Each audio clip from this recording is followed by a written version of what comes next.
Data in today's world is indispensable, and that is why big data analytics is indeed a revolution in the field of information technology. Hence, keeping the importance of big data in mind, we have come up with this comprehensive course. Now, before we head off with the session, I'd like to inform you that we have launched a completely free learning platform called Great Learning Academy. You have access to free courses related to artificial intelligence, cloud, and digital marketing. You can check out the details in the description below. Now, let's have a quick glance at the agenda. We'll start off with a quick introduction to big data, and then we'll look at storage systems from the point of view of big data. Then we'll understand the big data ecosystem. After that, we'll look at the vendors of Hadoop. Going ahead, we'll understand what is Amazon EMR. And then finally, we'll work with NoSQL Databases. So let's head off with the session. So we're going to talk about something called big data. So my question is that, is there anyone who is already working in the big data domain? Then my job is easy in that way. So any of you are already familiar with the big data and working in the domain? Is there anyone? I'm working in Azure environment. Okay. So we have a big data team who ingests the data there and probably work on the big data, what they are creating. Oh, okay. But what do you do? I mean. So basically I work on PySpark. So we create more of descriptive analytics. I'm into analytics team right now. So we code and pull the data from the package files or whatever they are creating and ingest into the lake. So I have not much idea, but a bit idea. Yeah, but if you say that you're working on PySpark, then that technically means you are already working on big data, right? If I have to say. Because the base anyway, we have a big data team who's creating the data and ingesting into the lake. Okay, great. Who else is bold enough to say that I'm coming from the field? Don't worry, I'm not going to ask any questions or anything, like give me the definition or something. Nobody is there from big data domain. Okay, probably not. I mean, I don't blame you. Maybe you're already coming or you're already part of something related to big data, but maybe you're not completely convinced that you're working on big data, right? Okay, so this term is actually a very elusive, or how do I say? It is a very relative term. So big data, this term was very popular, I would say around 8 years back or 10 years back. Even today it is very popular, but the meaning has changed a lot. Okay, so when I started working in big data, it was, when somebody said big data, it was like, oh, that's something really great stuff that you're working on. But today when you say that you are in the big data domain, that's like, oh, chalo, that's so, it will happen anyway. So something like that. So before we understand what is big data or what is industry aspect of big data, etc., you need to have a slight idea about what is the world without big data, right? So before I talk about big data, I have to tell you what is the world looks like without big data. So traditionally, if let's say you're working for a company, I don't know, ABC Corporation, any company, right? And let's say this company is having a lot of products, right? So let's say I was with this company called insurance company, AXA, right? There is a AXA, right? So I was working with them as a consultant for some time. So they are into life insurance business, right? So take an example of AXA, just as an example, okay? So this company, what they do, so they have a product called life insurance, which they sell to all the US customers. In US, insurance is big deal, not like in India. In India, even if you hit and die, nobody cares about insurance. But in US, it is $1 million business, right? So AXA has a lot of customers in India as well as in US. So in US, what they have done, they have a platform where people visit and buy insurance. So you have a portal where you can log in and say that I want to buy an insurance for my bike or myself or anything like that, right? So basically, they have a website kind of thing. Okay. From where people actually buy insurance, right? So if you're buying an insurance online, or if you go to them and physically purchase an insurance copy, these transactions that are happening in the website are actually handled by an RDBMS system. So I'm assuming that you at least know what is a database and all, right? So I don't have to tell you what it is, right? Okay. So AXA was actually using Oracle to handle all the insurance transactions. So if you pay some money to their insurance or renew your insurance, anything that you do, this website will take care of it. And all the data that website has is being dumped into Oracle. So Oracle is their database, point number one. AXA also has a customer portal. They call it as their CRM. It's called the Customer Relationship Management System, wherein they keep details like the customer's name, age, and ethnicity, all these customer related information. So the CRM also dumps the data, but CRM is using MySQL for some reason, another RDBMS. So CRM is using MySQL, right? And then they have an internal system which is used by this HR and other folks. They have an internal application, software application, where employee data and HR data and all this is getting managed, their office data. And this is using some other RDBMS. So let's say this is using, I don't know, PostgreSQL, just as an example. So you see the problem, right? I mean, this is not a new problem, but in the traditional world, one of the problems that we have is that if you look at any organization, they will have multiple applications, not one application. And each application will be probably using a different database, right? So this guy is using Oracle, where this guy is using PostgreSQL, right? And now what happens if you are the CEO of AXA or some big shot in AXA, you want to pull a report, right? So you're basically interested in understanding how many customers between 30 to 50 age group have bought an insurance from this country, etc., etc. So to pull that report, you actually need the data from all these guys, because your transaction data is in Oracle, where the customer data is in MySQL, and some other data is here.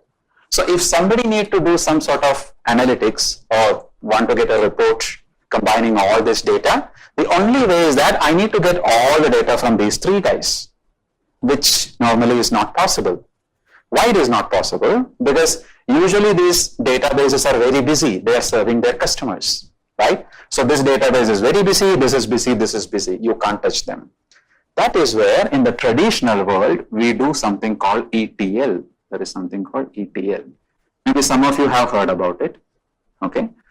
It stands for extract, transform, and load. So basically, ETL is a tool. You connect this with all these sources, and you say that, hey, pull the data, right? So every day at, let's say, midnight, 12 o'clock, an ETL job will run.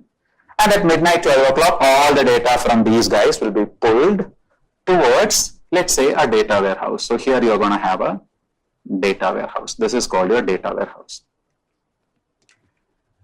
So basically, the data warehouse is a place where all this data is getting dumped, right? So that you can look at the data and analyze the data. Very simple, right? Now, and this is something which has been happening in the industry for like past 30 years. It's not something I invented, okay? This is something that is already there in the industry, and people were using this for quite some time. Now, once you have all your data here in your data warehouse, the beauty is that this data warehouse is internal to the company. That means the external customers are having no access here. And I can connect my business intelligence tools, things like Tableau. I think you're learning Tableau in your course.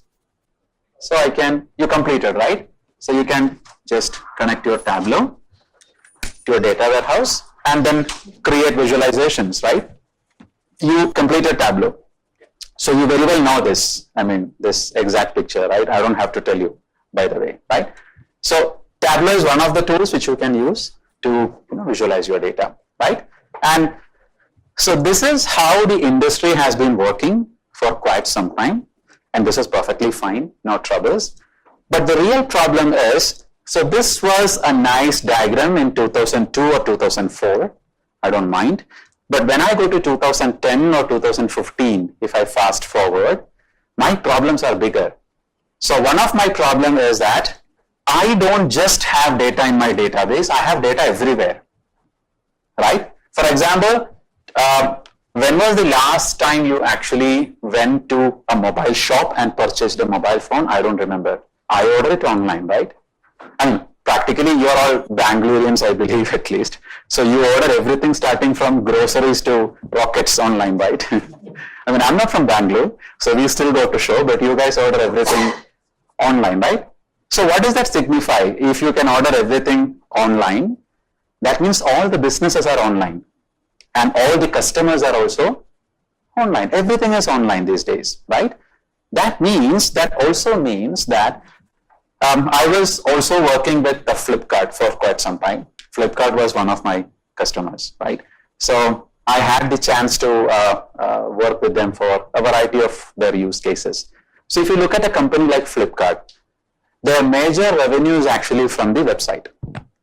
I mean, or the app, however you purchase stuff from Flipkart. So what they do, the moment, let's say you open Flipkart's website, either on your laptop or the app, they start tracking you. From which IP address are you browsing, which city are you browsing, how much time you're spending on a product page, which items you are zooming, which items you are adding to cart. All this activity you do is being captured. So this is captured in multiple ways. One, they collect all the log files. So whenever you browse the website and leave, you create log entries. Second thing, there is something called clickstream data. The moment you click, that's called clickstream. Like it will generate a report, which icon you clicked and what was the effect, etc., etc. So clickstream data, then log data, they capture for every customer. Okay. Now I don't really have a way to dump any of that here. Clickstream data and log data are not really something which I can fit in a table, RDBMS table. It's not raw column format. I don't know what to do with that data. Question number one. So my traditional architecture may not really work in case of Flipkart. Point number one. And every day they have millions of log entries practically. Millions of log entries. So that data is coming in and they don't know what to do. And from the app, they also collect the data. Like how much time you are using the app and a lot of statistics about the app, the way you use your app, right? So that data they collect in a format of XML. The data comes in XML format, not in the normal row column format. So that data also I cannot put it anywhere here, to put it very simply. Then Flipkart also collect a lot of social media activity, right? Around the city, around India as such.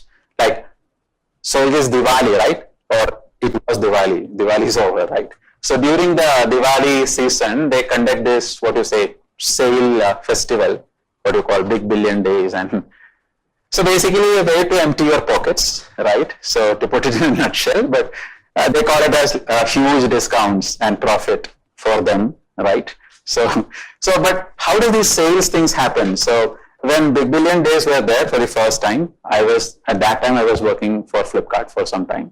So what they do is, first they will analyze the market. So they will look at the trends and also what people post in social media and all to understand what is the interest. So they will generate something called interest token. So that means what you guys are really interested. How do they generate it? They will send you mailers and websites. So let's say there is a new phone getting launched. Apple, iPhone, what is that? X, something XR. Okay, the next iPhone, right? So they will collect social media data from Twitter and Facebook, whether this particular model is trending, how many people are really following this model, how many people really like this model, etc., etc. So first they capture all this data, right?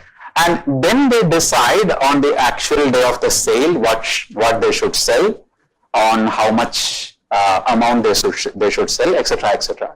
So if you are looking for something like Big Billion Days, the amount of data they capture is in terabytes actually. So that comes in the format of images, if you collect from, let's say, public feeds in Facebook and all, and news articles, comments, and tweets. The Twitter data, right? The tweets, that you can get in JSON format. There is a format called JSON. Twitter data you can typically get in JSON format. This is key value pair again, right? And then from Facebook, If you're practically downloading the data, it comes in a typical format called graph format. Okay. Facebook uses something called a graph API to represent the data. So it pretty much is like a graph, the data comes in. And then the text data, like what people commented, what people wrote, what news article they read, etc., etc. So if they are getting all this data, first of all, they cannot feed it in such a structure. Even if they are able to feed it, if you dump it in a data warehouse, you have no ways to analyze this kind of a data.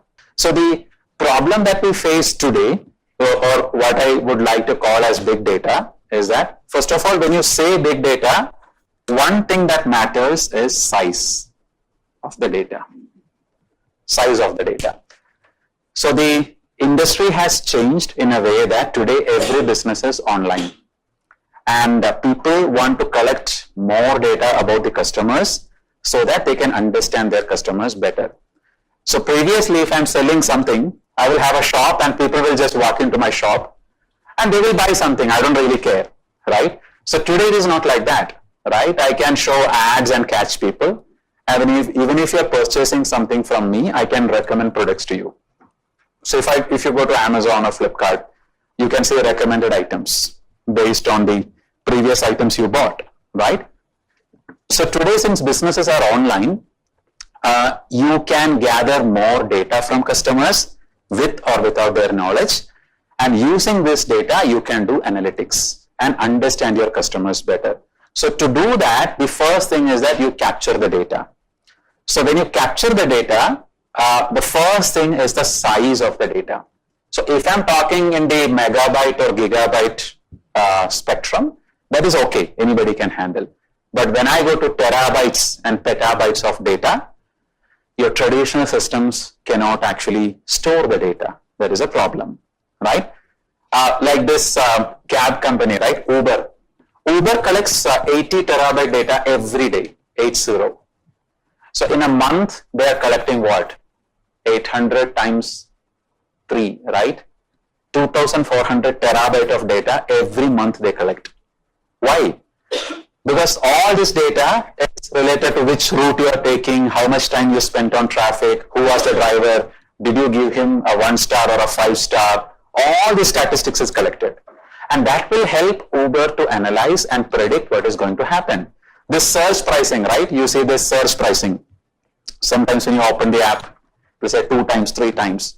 So how are they able to do search pricing? That is based on analytics. Uber knows that, let's say in Bangalore, in, I don't know, Whitefield. They give it to the drivers also. If you have seen the Uber drivers, yes, that map, then they'll know. So this area, if they drive to, yes, they'll have the searches.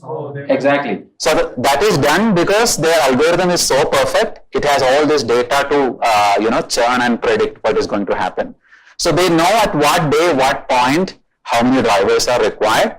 And even when you call an Uber driver, there is an algorithm running to decide which driver should come to you. It's not random. So previously it was random. Now it is not random. They run analytics and decide which driver has to come to you.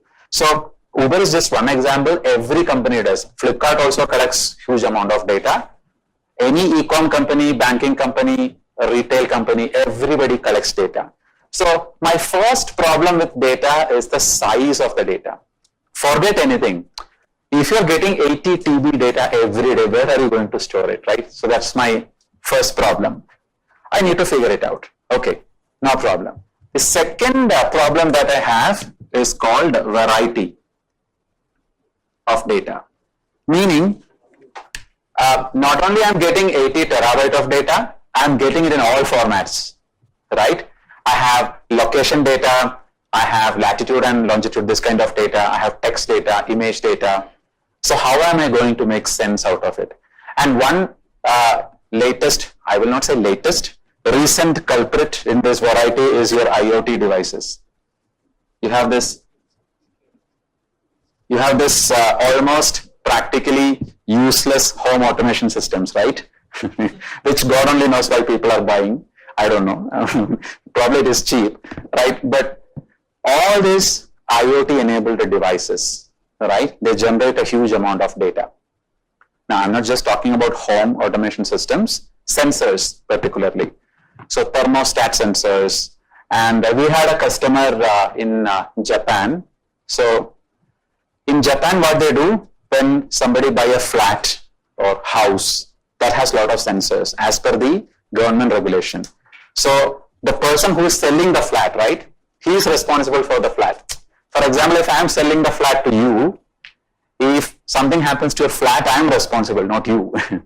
So that's nice actually. So this company actually monitors the flat because a lot of earthquakes and all happen in Japan.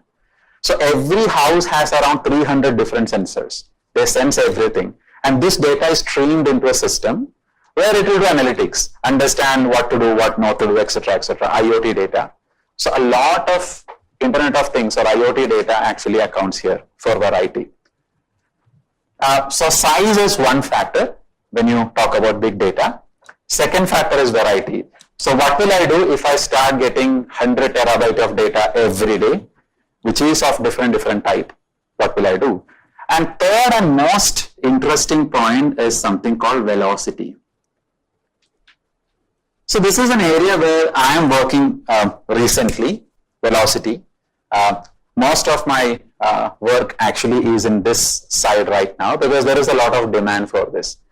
Velocity is actually real-time analytics. So this was not so popular before, but now this has become very popular.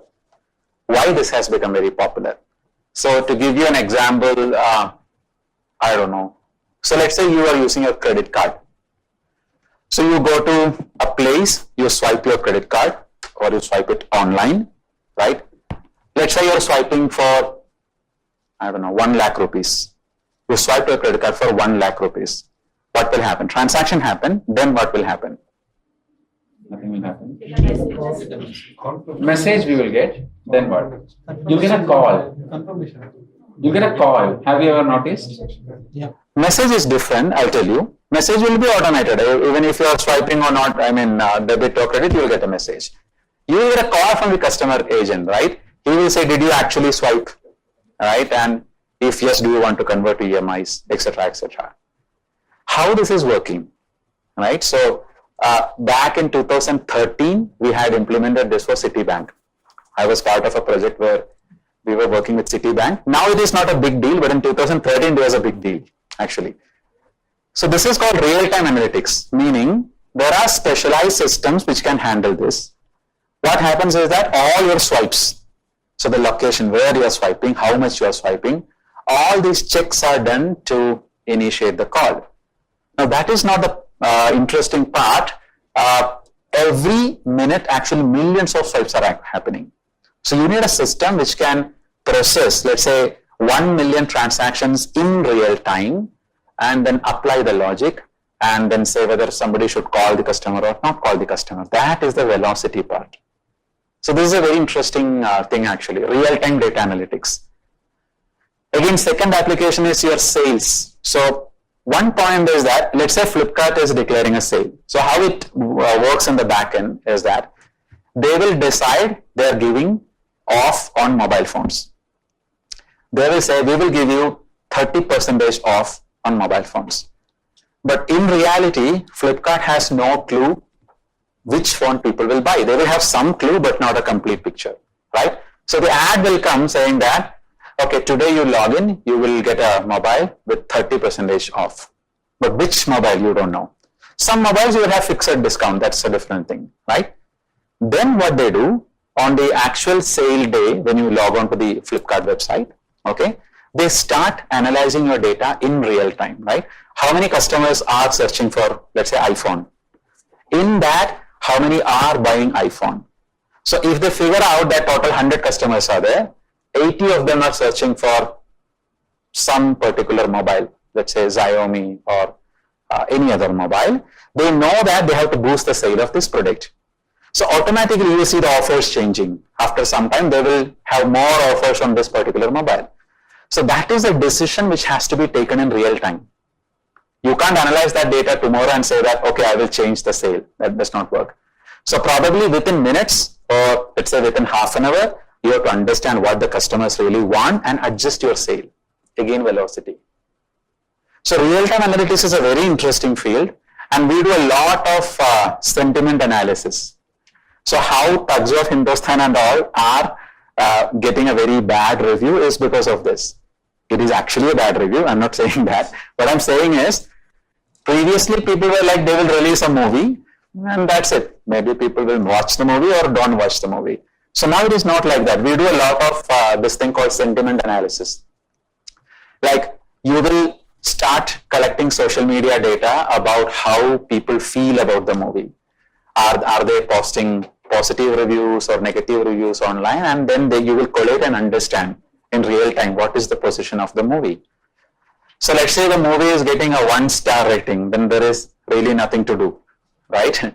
But if the movie is getting a 3-star rating, you can probably push some more advertisements, spend some more money. People may actually like it. We don't know, right? And sentiment analysis on, so when things like demonetization happened, it was very interesting. So we did some POCs at that point in time. 2 years back, demonetization happened, right? So people wanted to know how India feels about demonetization. Some people supported it and some people opposed it.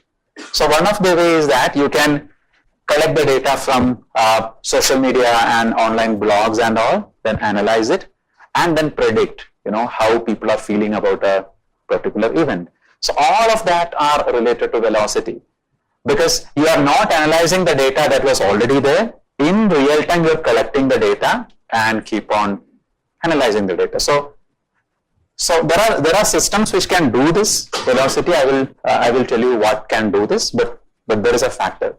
So typically when somebody say big data, these 3 attributes are there. That's my point. So you have size, you have variety, you also have something called velocity.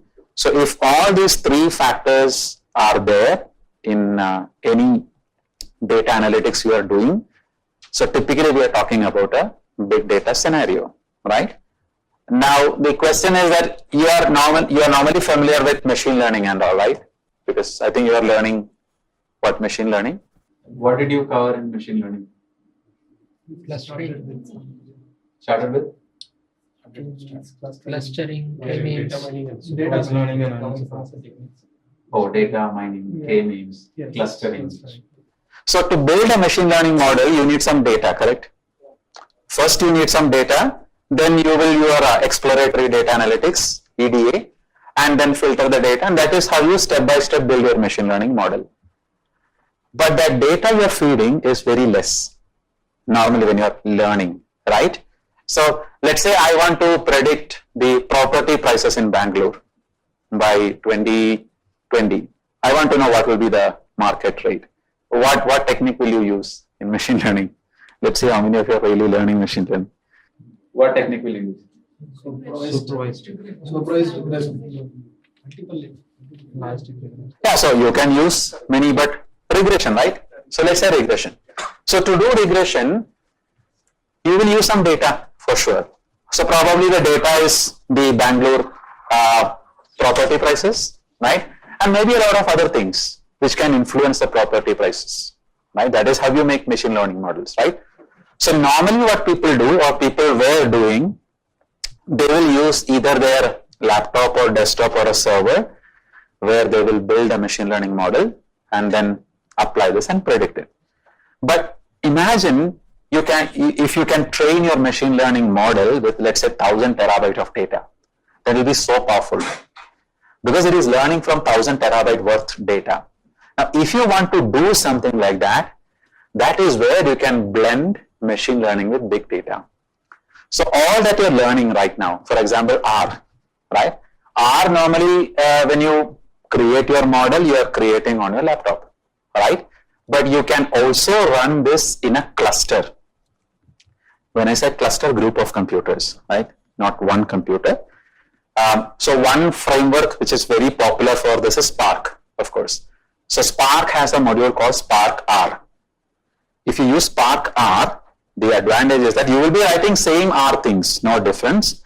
But rather than you build your model on your laptop, you will be building your model in a cluster of thousands of servers. So imagine creating a machine learning model which will learn from, let's say, 10,000 terabyte of data. That will be so powerful and so accurate, right? So I'm not saying that everybody does that, but if you have a situation where you need to feed a lot of data, then you can actually blend big data with machine learning, right? So they are not, machine learning and big data are not like two different concepts. So machine learning requires data, and that data, if that data is huge, then you can use big data technologies to solve your problem.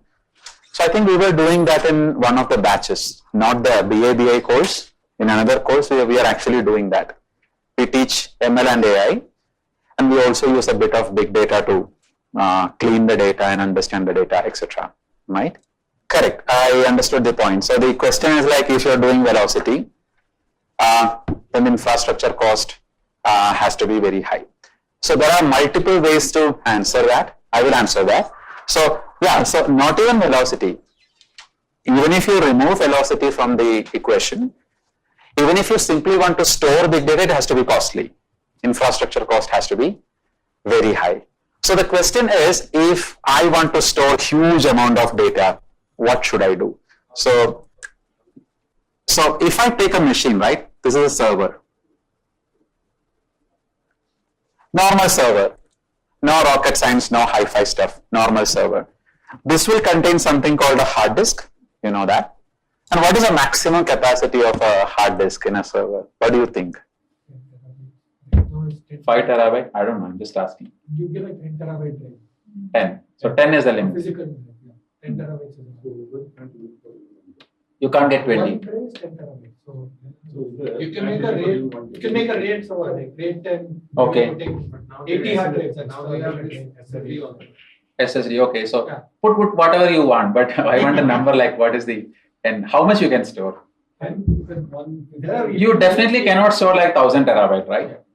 150 terabytes is something like that you can store, but that's too very expensive. So the point is, if I take one machine, there is no way I can dump all my data. So this is gone. I'm not going to use one machine. And some people argue that, so in every, not this batch, okay. So typically when I take big data, so one of the cool feature about big data is that anybody can learn big data. There is no prerequisite. So people will be from different background, right? So one of the things that in every big data batch, there will be somebody from storage background. Like some guy who has ruined his career with storage, he worked in all the data centers, in and out of data center. So he will always argue saying that storage is never a problem. Okay, you bring your NAS, SAN. So he start drawing stuff. Okay, so there is NAS and SAN. Well, I'm not against storage. Even I have worked with EMC. I'm just kidding. Okay, so don't get offended if you're a storage guy. Okay, I'm just kidding. So yeah, I agree. There is something called network attached storage area network, which are like storage boxes where you can store any amount of data. But that will not solve my problem because I can connect this server with a SAN, let's say a storage area network, and in the SAN I can probably store 1000 terabyte, no doubt. But I can only store, I cannot process. SAN can be used for a variety of other purposes actually to store the data, right? And NAS also, NAS also doesn't work. So this part is gone. So the question is that what people were actually doing when they had data, right? So I showed you the traditional architecture where the data warehouse was there, right? The data warehouse is nice, but the only problem, it is costly, right? So data warehousing is actually a very nice concept. You can store good amount of data, even 1000 terabyte, more than that you can store. But the only problem, it is very costly. So we have vendors like Teradata. So there is a vendor called Teradata. Greenplum, Netezza, there are many vendors actually. But I cannot pay you.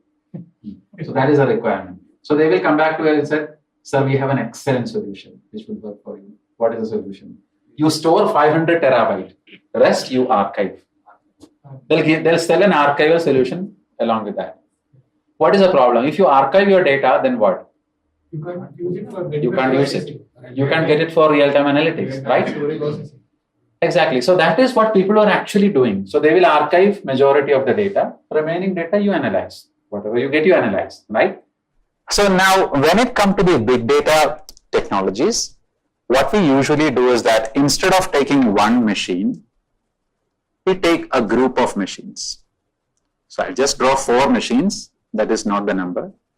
but we take a group of machines and we create something called a cluster. A cluster is nothing but a group of machines, to put it very simply. And let's say we are taking 4 machines as an example. Okay, so I take 4 machines and then I form a cluster. So the question may be that how do you form a cluster? Will it come out of thin air? No. You have to use a framework. So that is where this thing called Hadoop and all are very popular. So there is something called Hadoop. Hadoop is probably the most used big data framework in the world as of now. Hadoop is a platform. Okay. So if you are using Hadoop, what you can do, you can say take 4 machines, install Hadoop in all of them. You have a ways to do it. Once you install Hadoop in all of them, what Hadoop can do is that, let's say each machine is having 10 terabyte of hard disk. It can project a total storage of, let's say, 40 terabyte, combining all these 4 machines hard disk, right? Not only that, it can start from here. You can start with 4 machines and you can expand to 40 or 400 or even 4,000 machines without disturbing the cluster. So you are never going to run out of space, right? So the more data you have, you keep adding more machines. And I'm talking about a very typical setup, okay? So normal Hadoop clusters are anywhere between 50 to 1,000, 2,000 nodes, right? For example, there's a company called 24/7 nearby in Bangalore. They are a call center, BPO company, right? They do a lot of analytics 24/7. They have a Hadoop cluster. They run 60 nodes in the Hadoop cluster. That is their setup, right? On the other hand, Bank of America has a Hadoop cluster that is 2,000 machines, because Bank of America is bigger, of course, and they have huge amount of data. So now you may ask, if I'm building this setup to store my data, still I have a cost problem. So if I'm building a 60 node Hadoop cluster, imagine, are you really investing money for 60 nodes? Yes. In that case, how this is cheaper? Because you have to buy 60 machines, you have to connect them, right? Electricity and everything. So that's not really a cost-effective way to do, right? It is cost-effective because all these machines I'm using, they are commodity hardware. There is something called commodity hardware. Commodity hardware, I will call it. Commodity hardware means cheap machines or assembled machines or second-hand machines. You are not building enterprise grade systems. So point number 1, you are not going to invest a lot of money for hardware. So the philosophy of Hadoop says that if you are building a Hadoop cluster, find the cheapest machines possible and build it. That means these machines are not really reliable. They can crash, they can go down at any point in time because they are not really reliable. And there is a way Hadoop will take care of it. So that's a different question.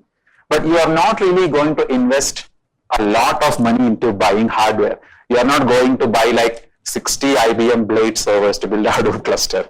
Then you will practically run out of money end of the this thing, right? So the machines are commodity. Now I should also tell you what is happening in the industry, right? So what is happening in the industry? So this is probably the theory which I was teaching like 10 years back. Even now it is valid, okay? But now there is a huge difference. This is the difference.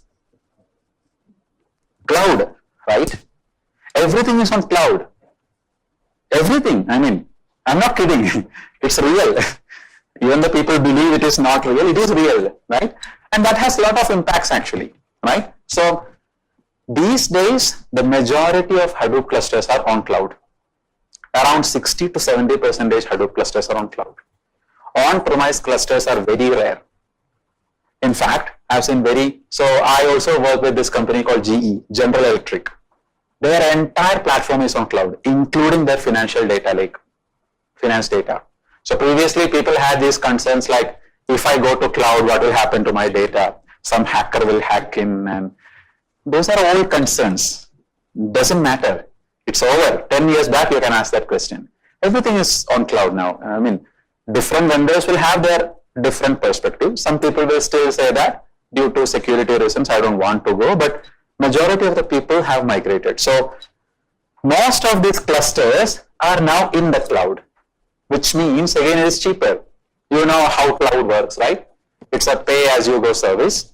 So you can get any type of machines you want, and you only pay hourly basis or whenever, how much you are using, right?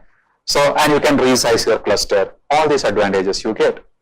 So, and so that's what I'm saying. So in the very recent days, I have seen a lot of customers migrating to cloud or using cloud-based Hadoop infrastructure. I will show you this practically. So ideally, I'm supposed to talk for only theory stuff, and that's fine. But I also thought I'll show you something just so that you can understand. I'll show you a cluster, which we already have.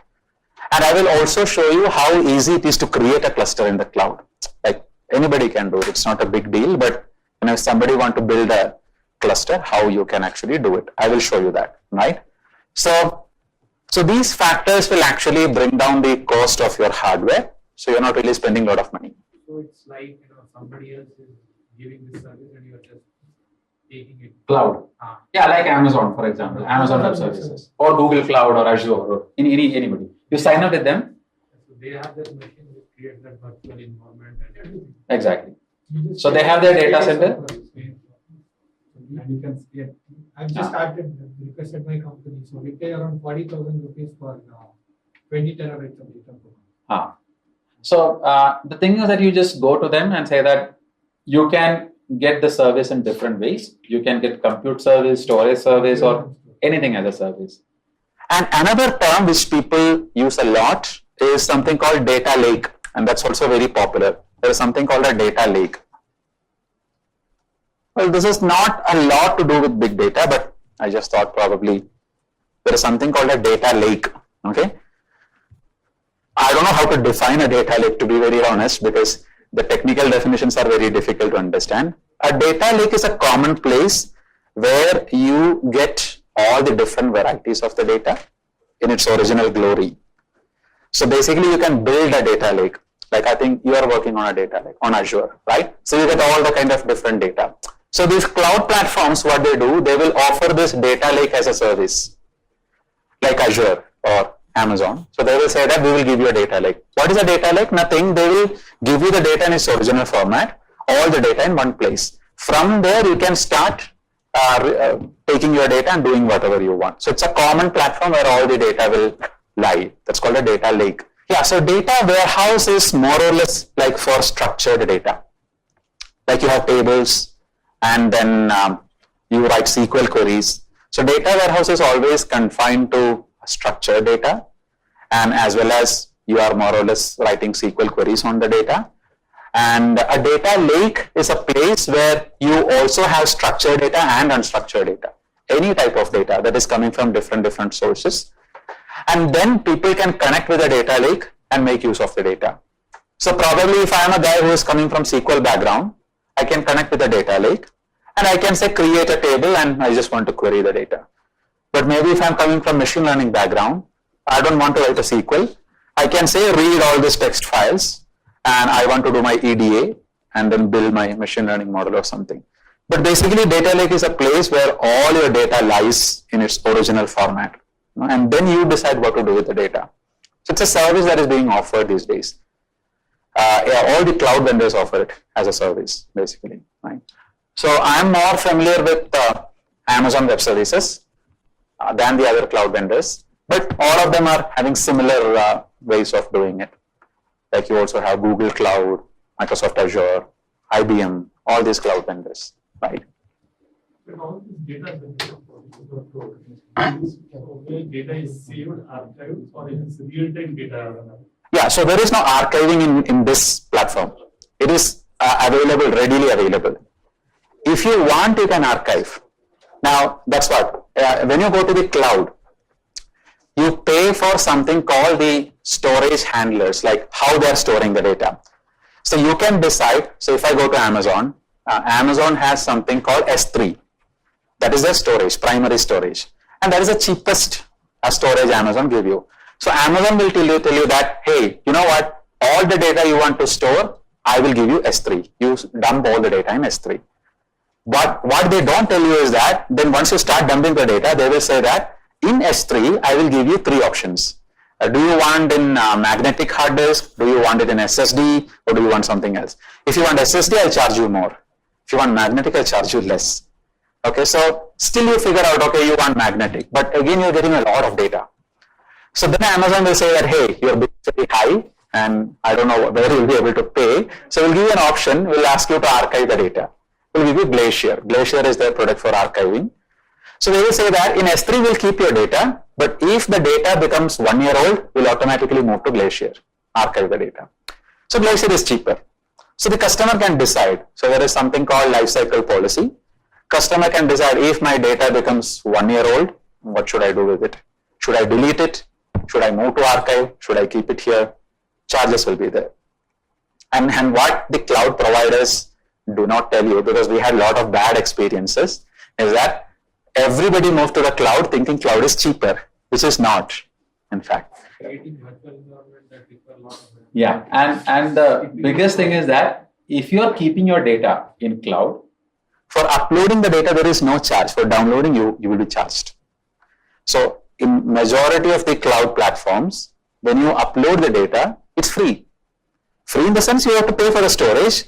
But if, let's say, I uploaded a picture somewhere, and if, let's say, 1 million people viewed the picture, they will charge for this 1 million views because that is a data transfer out of their cloud, right? So these charges you will not see unless you see your bill, right? So then you're like, what did I say? So you will come back to them and say, I'm just paying S3 only $500 and you give me a bill of 5,000. They will say the remaining is data transfer charges. So then you start learning, okay, there is data transfer charges. Okay, so then you start quoting. So we had a lot of bad experience with this. I mean, all the running the cluster and all, they charge. running cluster for sure they charge, but for data transfer they should charge, I guess. If you are so let's say you're keeping the data in some platform, and if you are taking it out of their cloud, they will charge per amount of data they will charge. Let's figure it out, right? So nobody has any clue how this is working. So end of the day, you pay the bill, right? So but data transfers are charged in the cloud usually. That is how it is working. I think what is happening in the cloud is more than the cost, it's the elasticity. Right. The manageability of the data centers and the infrastructure is becoming a more costly affair Correct. than the hardware itself. Correct. So now these cloud companies are actually giving you the hardware plus the manageability, Right. and which is much cheaper. Correct. So Exactly. that's where the benefit of the cloud is coming. Right. So like rightly said, one of the advantages of cloud is elasticity, which you cannot get on premise. Like all of a sudden you want 100 machines, you cannot buy it, you get it on the cloud. The second thing is the manageability part, where everything is managed by the provider, for sure, right? Yeah, speed and all are also fine, and you get numerous services free on the cloud. So they're fine. I mean, I'm not blaming the cloud. Everybody is on the cloud, so there is no way to blame it.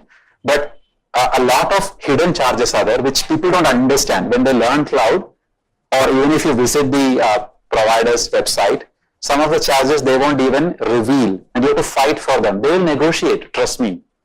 So you will go to them and say that, okay, you're charging $5,000, I'm going to move out to Azure, they will reduce the charge for you. So for a lot of times we had experience, like we personally fight, we were using Amazon, but that's a story with every vendor. Sometimes you fight with them and say that, I'm going to another vendor. So they will say, okay, we go for 3 months. So in these 3 months, you understand how to cut down your charges. But end of the day, it is much cheaper than on-premise. You're building something on-premise is very costly, your own data center and all, right? So, but cloud always becomes a topic, even when you are discussing big data and all, right?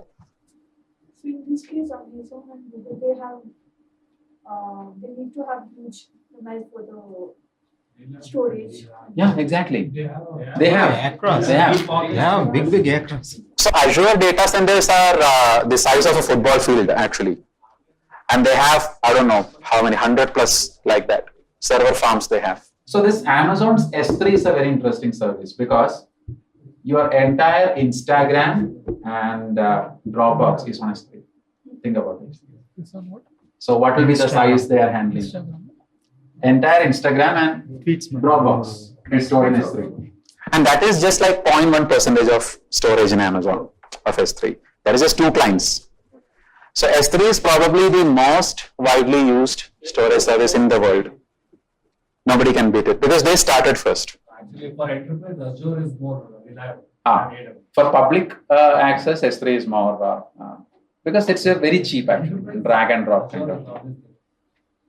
Azure also. So now, yeah, sorry. Startup company, for them to kind of really enter into big data or probably start looking at big data, is there any kind of, if you have seen the 10-year evolution of how big data has transformed, is there any benefit analysis that is kind of there that, okay, that will probably let these startup companies kind of invest in that? Yes. So previously what startup companies used to do, they used to build their own Hadoop cluster and all, which was very costly. But now in the cloud perspective, there are some solutions which I will show you one solution. I was about to show that. Amazon has a solution called EMR. It stands for Elastic MapReduce, wherein that is specifically for like startup companies or companies who do not want to run a full-fledged Hadoop cluster. So we had a customer. It was an Australian client. They were an e-commerce company. They were a startup. Their problem is they are already in Amazon. Their website, everything is in Amazon. And they have a lot of data stored in Amazon. So they're happy with the storage, but now they want to use Hadoop and Spark and all for analysis. So that means they have to create a cluster, which they are not ready because they don't want to spend a lot of money in creating a cluster and analyzing the cluster and all. So that is where this solution called EMR can help you. EMR is actually a disposable service, meaning you go to Amazon and ask Amazon that I want a Hadoop cluster in 5 minutes. So Amazon will ask how many machines? You say 100 machines. They will create a Hadoop cluster, install everything and give you, let's say 100 machines in 5 to 10 minutes. And let's say you get the cluster, you run it for 1 hour. In this 1 hour, you analyze whatever you want to do, you do analytics and all, delete it, terminate it. So it is like a disposable service. And you are paying only for 1 hour.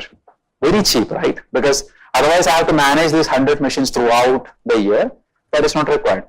So Azure service is called HD Insight. Maybe you could have heard about it. There is a service called HD Insight. Very similar. And Google Cloud has Dataproc. That's also similar. So they are like clusters which can be created on the fly. And you can keep them for a shorter period of time, maybe 2 days, 3 days also. But there is no way you can stop them. Once you create them, you have to delete them. Unless there will be huge charge. So for ad hoc analysis, like startup companies and all, they do this. And another advantage is that normally when somebody is creating a Hadoop cluster, you need the knowledge. How to install Hadoop, how to set up Hadoop, which people may not know, right? In this, Amazon will do everything for you. So you just need the knowledge of a developer, right? And everything will be installed and configured and given to you. You just have to use the service. So you practically do not need an administrator. So it's a very manageable service. I'll show you how to create an EMR cluster. It's very easy actually to do. And then you can start playing around with it. So that is one service which even some of my previous clients were interested in doing because they were not ready to run a full-time Hadoop cluster.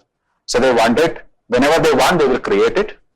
And they will do the analysis, then they will delete it end of the day, right?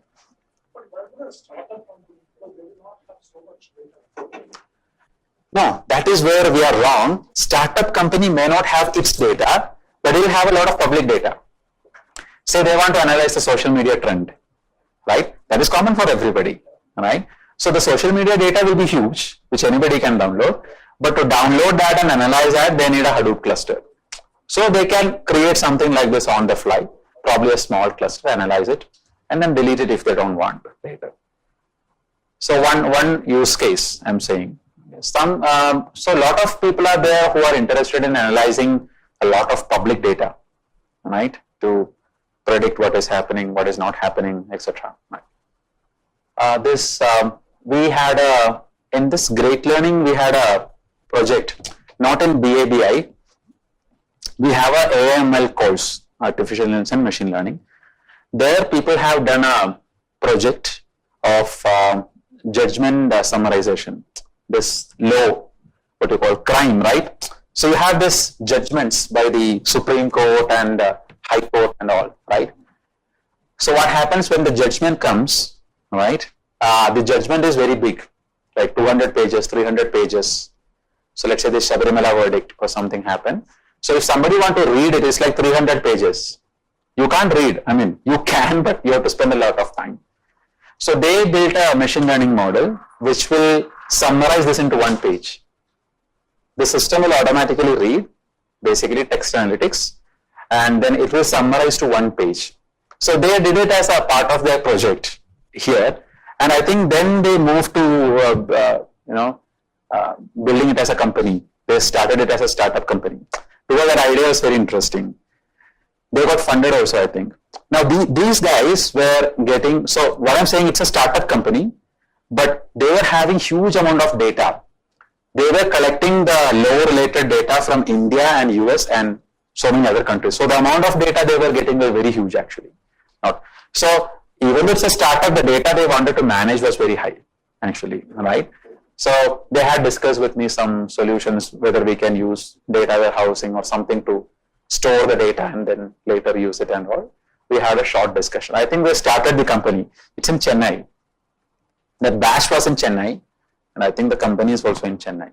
So that's a very interesting. You guys also have a project, right? Now I have to actually talk about the something called big data ecosystem. So rather than talking in general, I have to tell you what are the products we use, where we use them, and why we use them. All right? And you need to have a rough idea about them. Like if you hear the name, you should say, okay, this is what I'm using. Now, in order to explain that, what I'm going to do, I'll pick up a use case. That's better. I will pick up a use case which we were working, and that will cover most of the products, at least majority of the products, right? So the use case we had was the migration of ICICI Bank in 2012. ICICI Bank had migrated from their traditional platform to Hadoop back in 2012. And at that point in time, my company was the major consultant for them to migrate. The migration actually took 2 years almost, and later the support was changed. I was also part of the team which did the migration. I didn't do the complete migration or something, but I knew how it was happening, like which were the parts which were migrated and all. So I'm just going to take the same scenario so that we can understand what are the tools that are actually involved, right? So you are migrating to Hadoop. So that means Hadoop is there. So first thing is that Hadoop is there for sure, because for managing big data, you have Hadoop, right? In Hadoop, you have something called HDFS. Just write it here. You have something called HDFS. So HDFS stands for Hadoop Distributed File System. Or basically, this is the file system which helps Hadoop to store the data. So when you build a Hadoop cluster, let's say you are using 100 machines, okay? What Hadoop will do, it will combine all these 100 machines into a single file system called HDFS, right? So I'm just drawing HDFS here just to tell you that Hadoop is there and the storage part is handled by HDFS. And imagine we have a cluster there, okay? Now the first challenge we had was that ICICI Bank had this core banking. Core banking is where all their transactions are there, credit, debit, everything, right? And this core banking data was actually in an RDBMS, that was Oracle.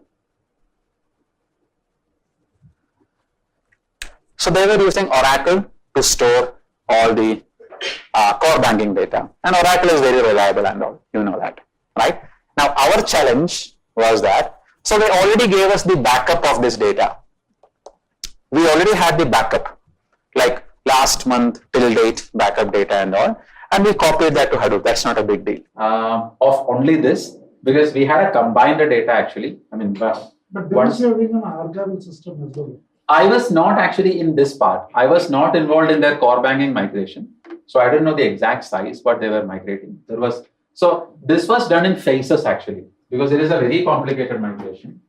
So we had a lot of people working on them, and I was actually part of a technique called Kafka. There is somebody called Kafka. I was managing Kafka queues. That was my role. Okay. So I don't exactly remember what was their DB size, but the backup was easy because they will give you the backup, you will copy it, that's done. But then the requirement, they came up with something very weird. What they said, so this migration will happen in a way that you will migrate all the data from here to Hadoop, right? And this system will remain.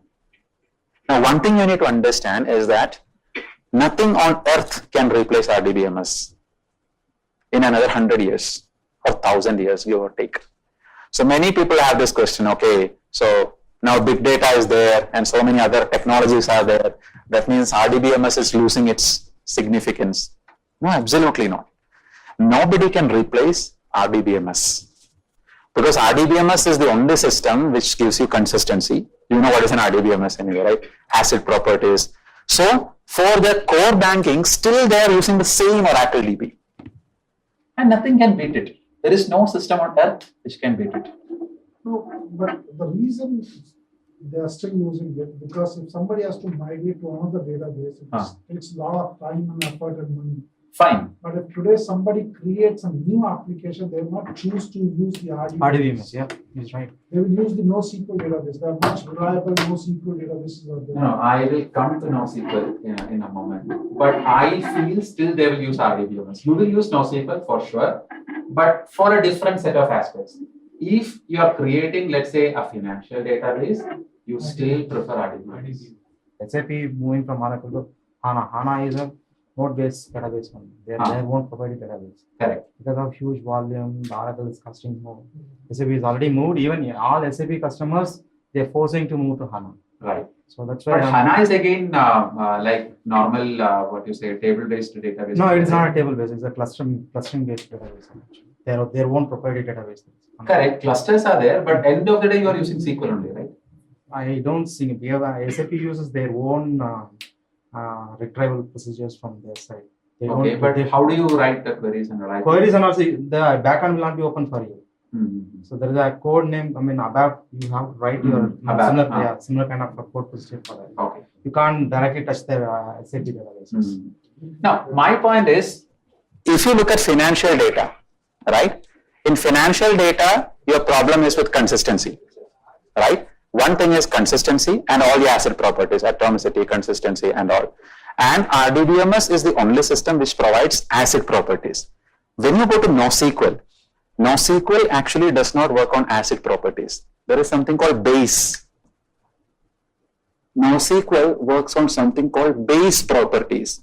Well, it is different. I mean, NoSQL is also reliable, but if you go to financial side, people don't actually prefer NoSQL. Mostly either RDBMS or not the pure NoSQL that we say, like MongoDB or Cassandra, those things. So ICICI Bank and many of the financial customers still use either DB2 or Oracle or any of the RDBMS systems. So what they wanted to do, if a customer is, again, the same situation, swiping his card in a particular merchant, and if the amount is more than a particular amount, he should get an SMS with an offer. Say, you bought jewelry for 1 lakh rupees. The moment you swipe, you should get a message saying that, again, if you purchase jewelry, you will get 20% or 30% off. That was very new at that point in time.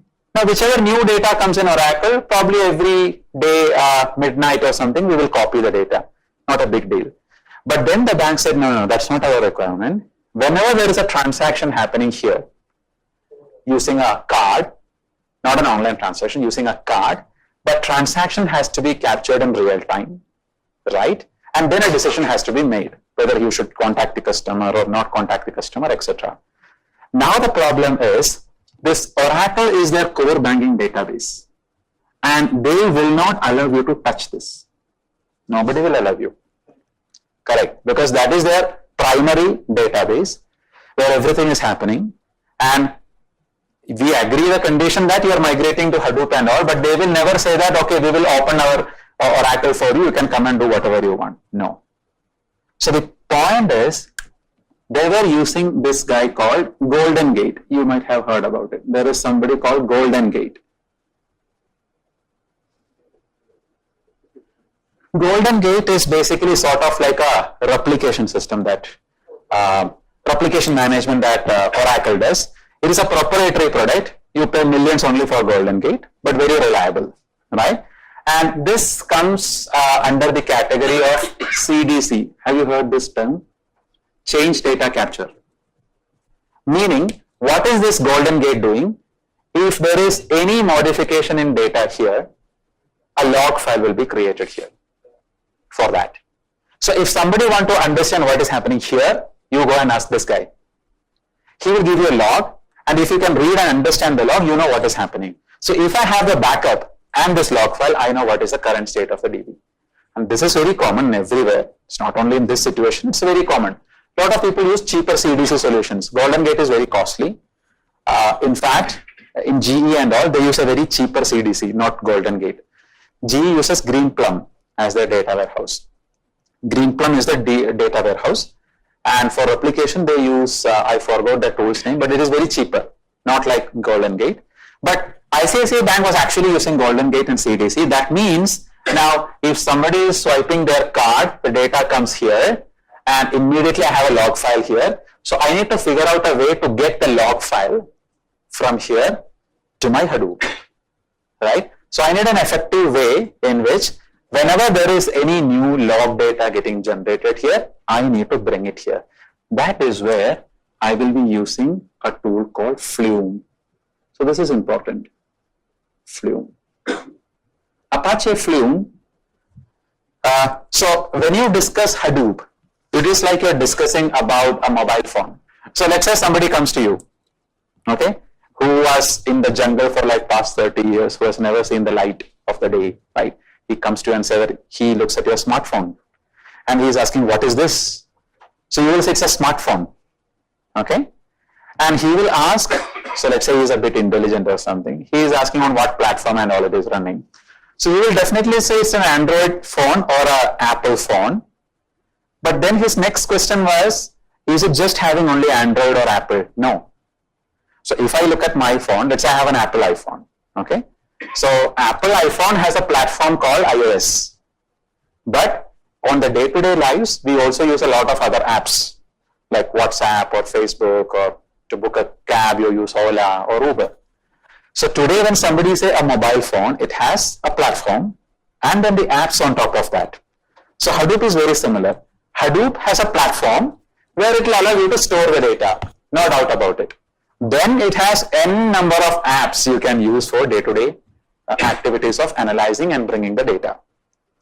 Hadoop alone is not very powerful, because if somebody is using Hadoop only, they're just storing the data and they're not really concerned about analyzing the data. So when you want to feed the data or analyze the data, you use a lot of apps. We can say apps. It's called ecosystem tools technically. So Flume is one such app or a tool which commonly we find on top of Hadoop. And what is the purpose of Flume? It is used to collect log data from source to destination. So typically, if you are using Flume, this guy can take the data and then simply give it to Hadoop. So Flume is an open source project, Apache. Even Hadoop is open source, Apache. All these are open source products. So no money, nothing, free. Not 100% is free, but you can say it is free. It's open source, right? So we implemented Flume so that whenever there is a log file getting generated here, this guy will pull it and he will immediately make it available in Hadoop. But that did not solve the problem, because my problem was that I don't want to get the data to Hadoop. I want to understand whether it is happening in real time, and if yes, if this card swipe is for 1 lakh rupees or something, I want to send an SMS. That is my requirement, right? So this was not exactly what we did. This is ideally what you can do with Flume. From Flume, what we did, we got the data, we send the data to somebody called Kafka, another guy. Now I will use a lot of terms, don't worry, so you don't have to by heart it, like there is no exam where somebody will ask what comes after Flume. Is it Kafka or Flafka? So there is nothing like that. Okay, so just understand what it is, right? So from Flume, what we did, we took the data and sent it to another guy called Kafka. Now, what is this Kafka thing? Kafka is a message queue. Anybody aware of what is a message queue? So when you post something in Facebook, say 10 people can read it or 10,000 people can read it as long as it's public to them, right? Same way, if I publish my data to Kafka, multiple people can actually read the data from Kafka at the same time. So the industry use case of Kafka is this. So let's say you are having multiple projects in your company. So let's say we split into 3 groups. So let's say we are working for a company, right? And there are 3 projects in the company. All 3 projects are working on social media data. So what I can do, I can download the social media data and keep it in Kafka. And all of us can connect with Kafka and get the data. So otherwise, what I should do, every team should separately, connect with social media and get their own data. So Kafka will provide like a common platform. From there, anybody can connect and get your data. So, and why we were using Kafka, that is a question, right? So from Flume, it will go to Kafka. From Kafka, for doing real-time analysis, we were using something called Spark Streaming. Spark Streaming is the guy who is going to do this real-time analysis. Like this guy will read the data and decide, whether the message has to be sent, not sent. All the analytics is inside something called Spark Streaming, right? Now, why I was using Kafka? Because once the data is in Kafka, 1 copy Spark can get to do real-time analytics. Another copy I can send here. That is why I'm using Kafka. Flume is point-to-point delivery. If I'm using Flume, only one. Flume is like you're sending a personal WhatsApp message. You send it, another person receives it. Kafka is like you're putting something in a Facebook bot. Anybody can get it. Also, in future, ICICI Bank, what they wanted to do, they wanted to build a machine learning model based on this data. So if they're building a machine learning model, the machine learning model also can get the data from Kafka. Multiple people can consume. So they wanted to expand on this. So that is why they said from Flume, send to Kafka. Okay. From Kafka, let's say everybody can consume and get the data. So what we were doing, this will go to Spark Streaming. Here all the analysis will happen, whether somebody should send an SMS, not send an SMS, and Spark Streaming will take care of the part. Now the question, if this is so efficient, why are you using Flume, right? From here I can directly send to Kafka, right? Why do you plug this in the middle? Right, that is a question. There is a reason. So again, this is in 2012 or 13. Now the architecture has changed. Kafka is based on something called a push approach, meaning somebody should push the data to Kafka. It cannot get it. Or in the worst case, let's say I don't want to use Flume at all. I must stick with Kafka. Then what I need to do, I have to go to this Oracle DB or Oracle Golden Gate, and I have to write a program to push the data, which ICICI Bank will not allow me to do. Because they will say we will not allow you to change the existing setup. Okay. So Flume is pull-based approach, which means whenever a log file is getting generated, Flume will automatically pull it. Nobody knows what is happening. Once Flume get it, it push to Kafka. Kafka will get it. Once it is in Kafka, everybody can get it. Now, in the recent changes, like past 3-4 years, this architecture has changed a lot. In the recent versions of Kafka, Kafka can also pull now. It was not there in 2012, but the recent versions of Kafka, there is something called Kafka Direct, where it can pull the data. It is possible to directly pull the data. But yeah, so this was what we were doing. So we were using Golden Gate, then Flume, then Kafka, then it will go to Spark Streaming. And there the real-time analytics will happen, whatever. So how the data was getting stored in the Hadoop file system? Because the data is coming from the RDBs. From Golden Gate, yeah. Log files. Log files, text log files. So the text log files will go to the Hadoop file system? Yes, yes. And we were doing analytics only on the data. I mean, the bank wanted to do analytics, so they were okay with any format. Because once I have the data in Hadoop, I have different tools which can read the data. So whether the data is in a table format or a text format, I have a way to read it. So they just want the data to be present here. First thing is that Flume is point-to-point delivery. Like it will take data from here to here. It cannot say point to multi-point delivery. Second, the difference is Flume is originally pull-based approach. I mean, you give a source for Flume, it'll automatically start polling the source and pulling the data. Kafka is push-based. Somebody should give the data to Kafka, push the data. You need a source which can. Kafka is taking pull also, right? Kafka is? Taking pull also now. Now it is taking pull-based approach. This was. Now there is no use of It's Flume. not required. So yeah, so now if I'm building this architecture, I don't need Flume. Kafka can directly pull it. There's something called Kafka Direct, which will actually give me the data directly and get the data. But again, Flume is used a lot these days. So there are situations where you don't need Kafka. For example, my interest is just downloading tweets. Imagine you're building a system where you are downloading data from Twitter, tweet data. I can use Flume. I can say Flume, connect with Twitter, get me the data. I don't need Kafka. Flume will get the data to Hadoop. Why should I use Kafka? Maybe I only want the data. I'm not ready to share.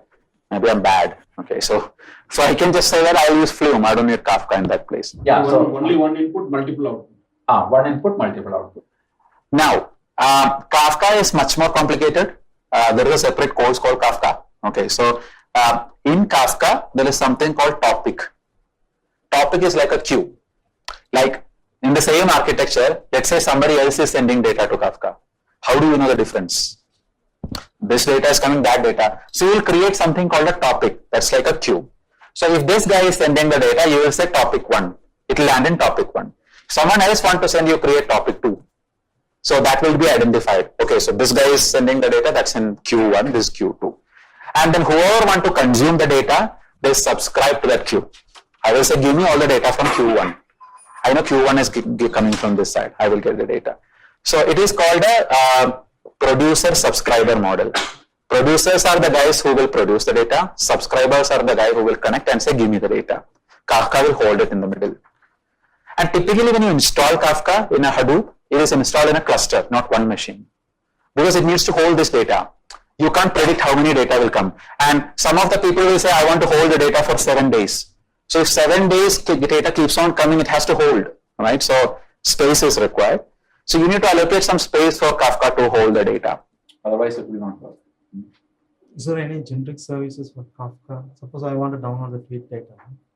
Okay, that means I need to go through Kafka and I need to have some other services to go through some service. No. Kafka can work independently also. So even though Kafka is very common on Hadoop, we have customers who are using Kafka independently. For example, there is this Nokia Siemens network.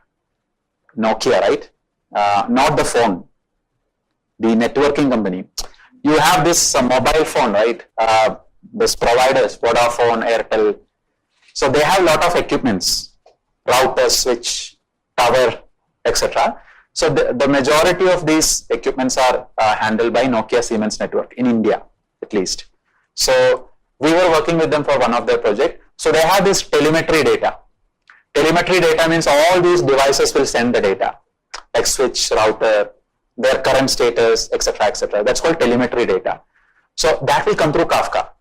And they are not using Hadoop or anything. Kafka is just used to collect all this data. So once Kafka holds this data, they have multiple applications which will read this data and understand the data. So basically they have a Kafka cluster. They have nothing to do with Hadoop. And that is used to hold all this telemetry data, this telecom related data for them. In this example, we have Hadoop. So very commonly Kafka is found on Hadoop because it is a big data platform. You can use it independently also. Suppose if I want to download the tweet data, then what should I do for this? So in this architecture, if you not just in this architecture, generally I'm talking about it. So you can use Flume. So if you're simply interested in downloading the tweet, you won't need to use any big data technology. You can get it from this API, right? REST API. So there is something called REST API. Using the REST APIs, so Twitter has some rules. Previously, it was very easy to download Twitter data. Like anybody can go and say that I want the data and you get all the data. So now they have made their rules a bit stringent. So you have to sign up for a developer account and then you have to send a request to Twitter. They will ask like why you want to create it. Are you going to bomb the Washington or something like that? They will ask. You say yes or no. And some questions they will ask basically to identify. And then you give all the answers and they will take 2 days to review your application. Then you will say, okay, you have the access. Then you have to create an application with Twitter, and that application will have something called consumer key and consumer secret. It will generate. So that is based on your username in Twitter. Using these keys, you can create a simple web-based, REST API. Start downloading the tweets, normal tweets. Now, if you are expecting a lot of like millions of tweets you want to download and store, probably REST API is not a good idea. I can use Flume. Flume will collect it. So the source will be Twitter. Destination, ideally I will say Hadoop. It will dump it into Hadoop, all the tweets that you are getting. So first thing, they will give you all the public tweets, not private tweets. So any public tweet you can access. And you cannot, ideally you cannot go to them and say that give me all the data. That will be overwhelming. Like you will get billions of tweets, right? So you can use filters. We use filters. In the filter, you have to say what you want. So in the filter, I can say Apple. So anything matching with Apple, you will get. But the filters are not really powerful because you will get the fruit Apple and the company Apple also, right? So then what you do? Because Twitter will say that, boss, this is what I can give you the best. Then you have to figure out from that, okay, you have to write some logic and figure out this is related to the company Apple. But you get the data first. And then you clean the data, understand this is company related data, and you can get. Very rarely people use it. But if I have to send you a tweet, which I don't want to make it public, I can do it. It won't be visible. So that we will not allow you to download. Any other public tweet you can download. Tweets come in JSON format. So we do this all the time. Twitter's, yeah, that's what I was thinking. That's what Sentiment analysis is very common. Very common, yeah. Like last week itself, we did one on Me Too campaign. Hashtag Me Too. So that was very interesting. So it's very common to do. Okay, but I have the code, but that's in my laptop. It doesn't work. Like I can't connect. You have this machine, right? So there's a bit of code you have to do. Based data transfer. So there is a difference. If you are having log files or tweets or any other type of data, Flume will come into picture or Kafka will come into picture. If you are having RDBMS or a data warehouse, then Scoop will come into picture typically. Scoop is very easy to implement. So this guy can actually bring the data from here. So how it stores here? It stores in same Scoop. place. It's a log file only? Or? No, it is text format by default, and you can decide the delimiter. Like what delimiter you want to keep. There are also other options I will explain. So by default, it dumps as a text format. Now they had a lot of other data. So primary sources were this. Okay. Then they had an app, ICICI Bank, which they were giving to their sales marketing people. So what this marketing people will do, they will get targets every day. You go and meet 20 customers. They will go to the customer and maybe the customer will join, will not join. So they have to update all that in real time in the app. That's their internal app. And they have some 4,000 employees at that time as like marketing executives.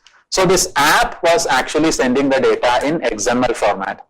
So they had this app, customer app. Okay. This was sending XML data.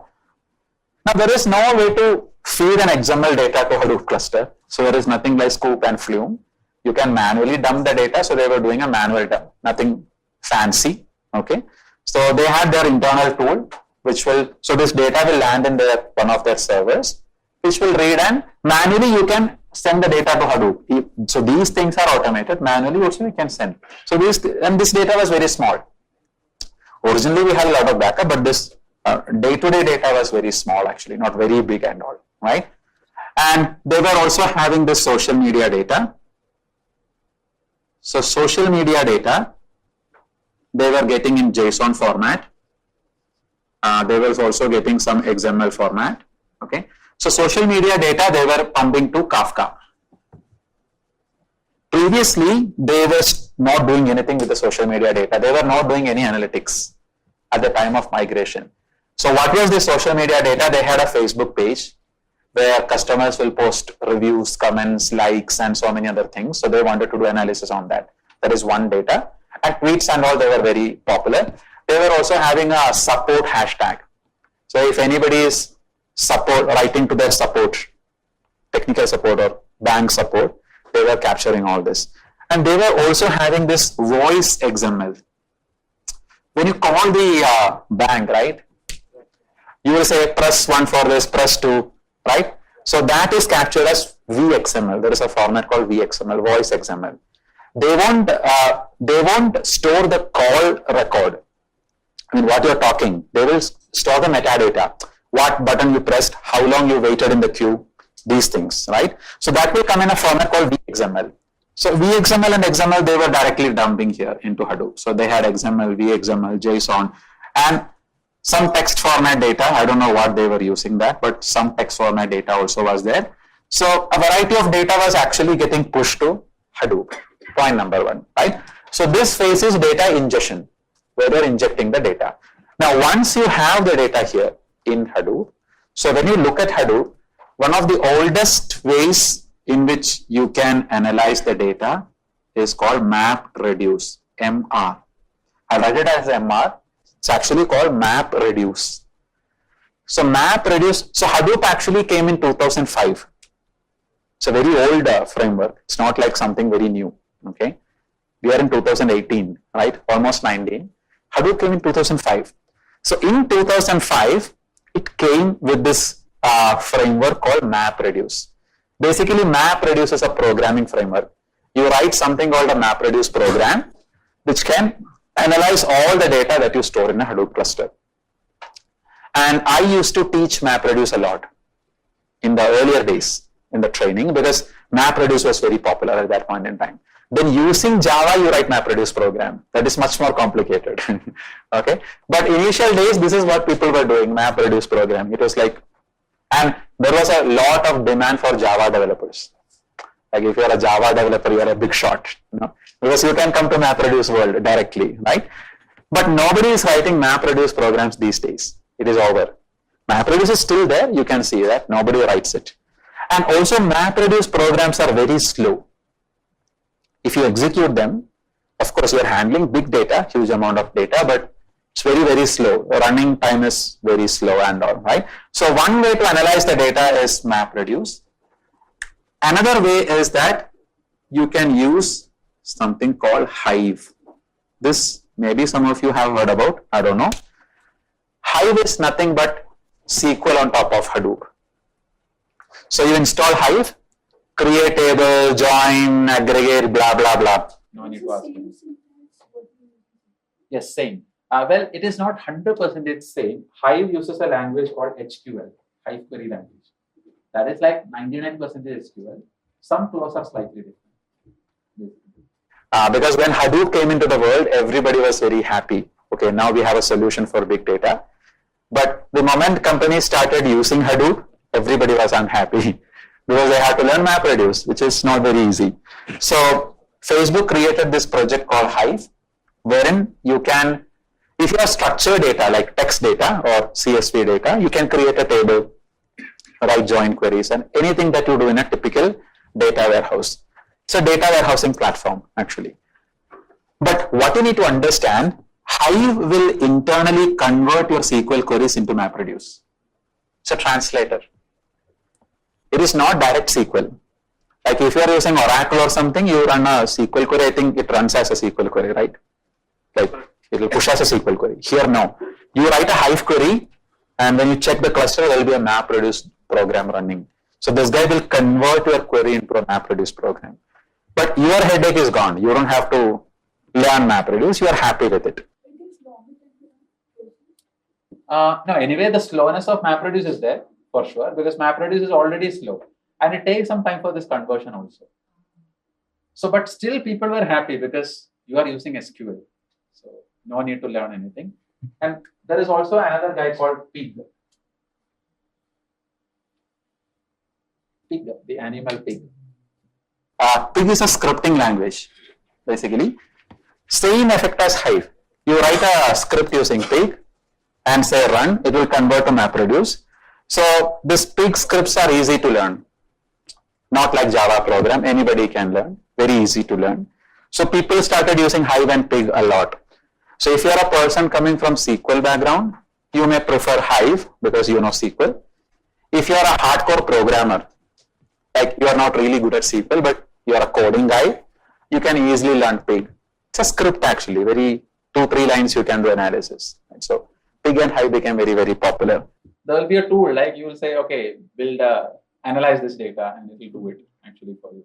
So do the data cleansing. Because data cleansing is the biggest challenge. Right? After that, you can write in simple code and yeah. So do the data cleansing, right? I think Google has a project which does this. Google has an AI project.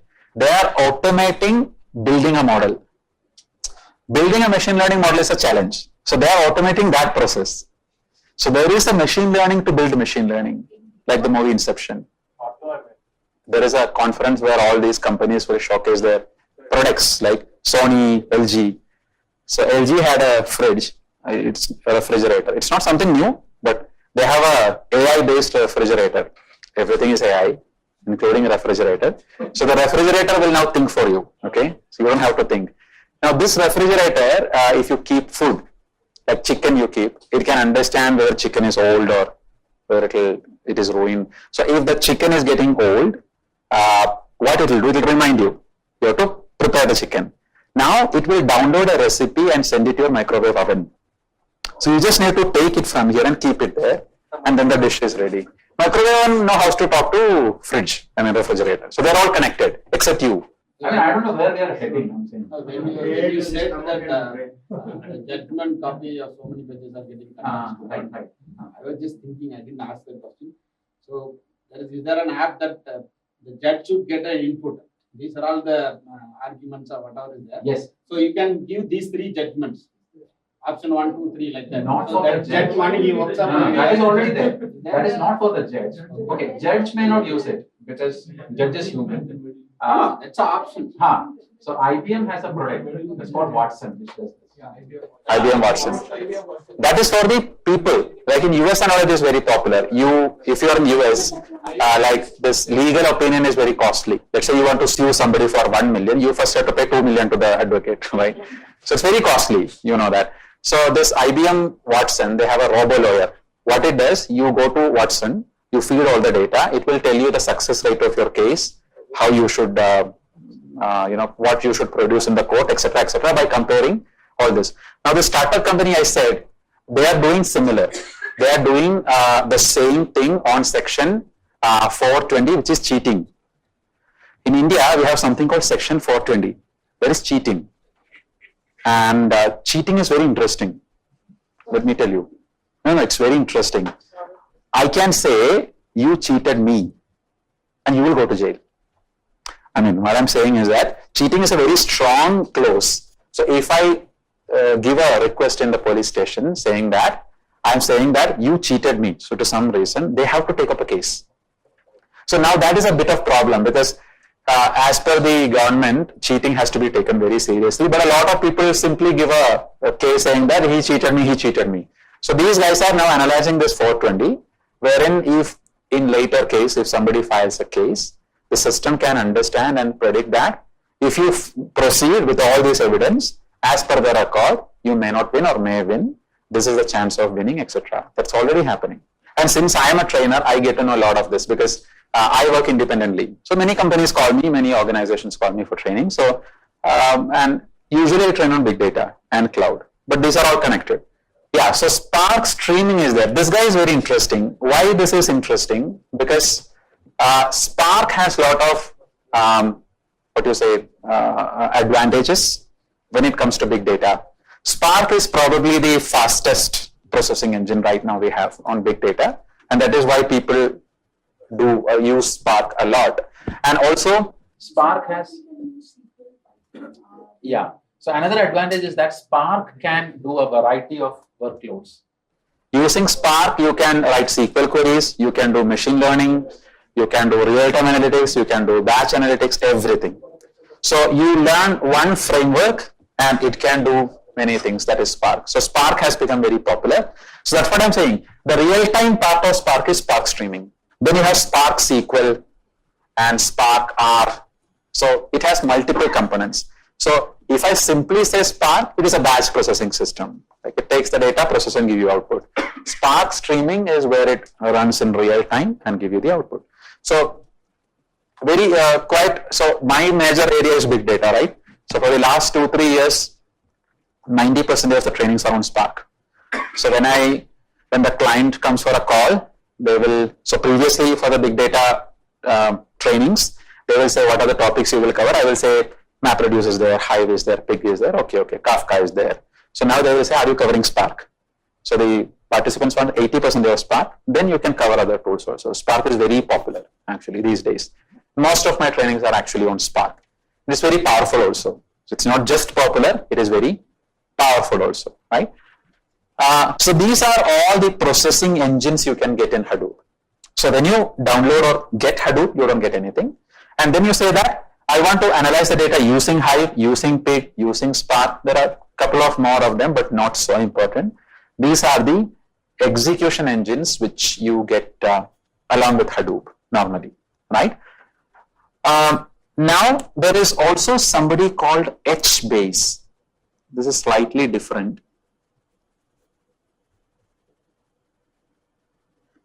HBase is the NoSQL database on Hadoop, the default NoSQL database. So if you want, I will talk a little bit about NoSQL later, but if you want to use something called NoSQL, then you can use this tool called HBase. HBase is a default NoSQL database on Hadoop. And HBase is also very popular. This Facebook Messenger is actually running using HBase. It's very powerful also. All the messages you are exchanging, right? Facebook Messenger that actually uses HBase. It's a NoSQL database, right? I will show you after the break. Another thing is that originally when somebody say Hadoop, they will say Apache Hadoop. So that's the open source Hadoop, right? The original thing which was created and all. But if you are working in an organization, you will never use Apache Hadoop. Because you know the reason, you will never get technical support or anything, right? So like in Linux, you have what? Ubuntu, right? So you have vendors for Hadoop. So there is companies like Cloudera, Hortonworks, MapR. These are the major vendors of Hadoop. So you go to them and say that give me Hadoop. And they won't charge you for license. They charge you only for support. So it is considerably lesser pricing, I feel, comparing the traditional world. No licensing fee, support they will charge, per machine they will charge. So they will help you to set it up and then run the cluster and all. So any of these vendors you will be seeing normally when you look at the Hadoop world. There is something called MPP, Massive Parallel Processing. So MPP means faster SQL engines. And you have many guys in that category. There is something called Impala. This is a SQL engine which is faster than Hive. And there is something called Hive with LLAP. And there is something called Drill. And there is something called, what is its name? Presto. So all these guys are SQL engines.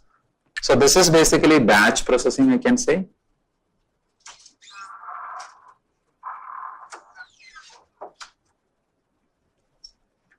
These are MPP or massive parallel processing or faster SQL engines, you can say, right?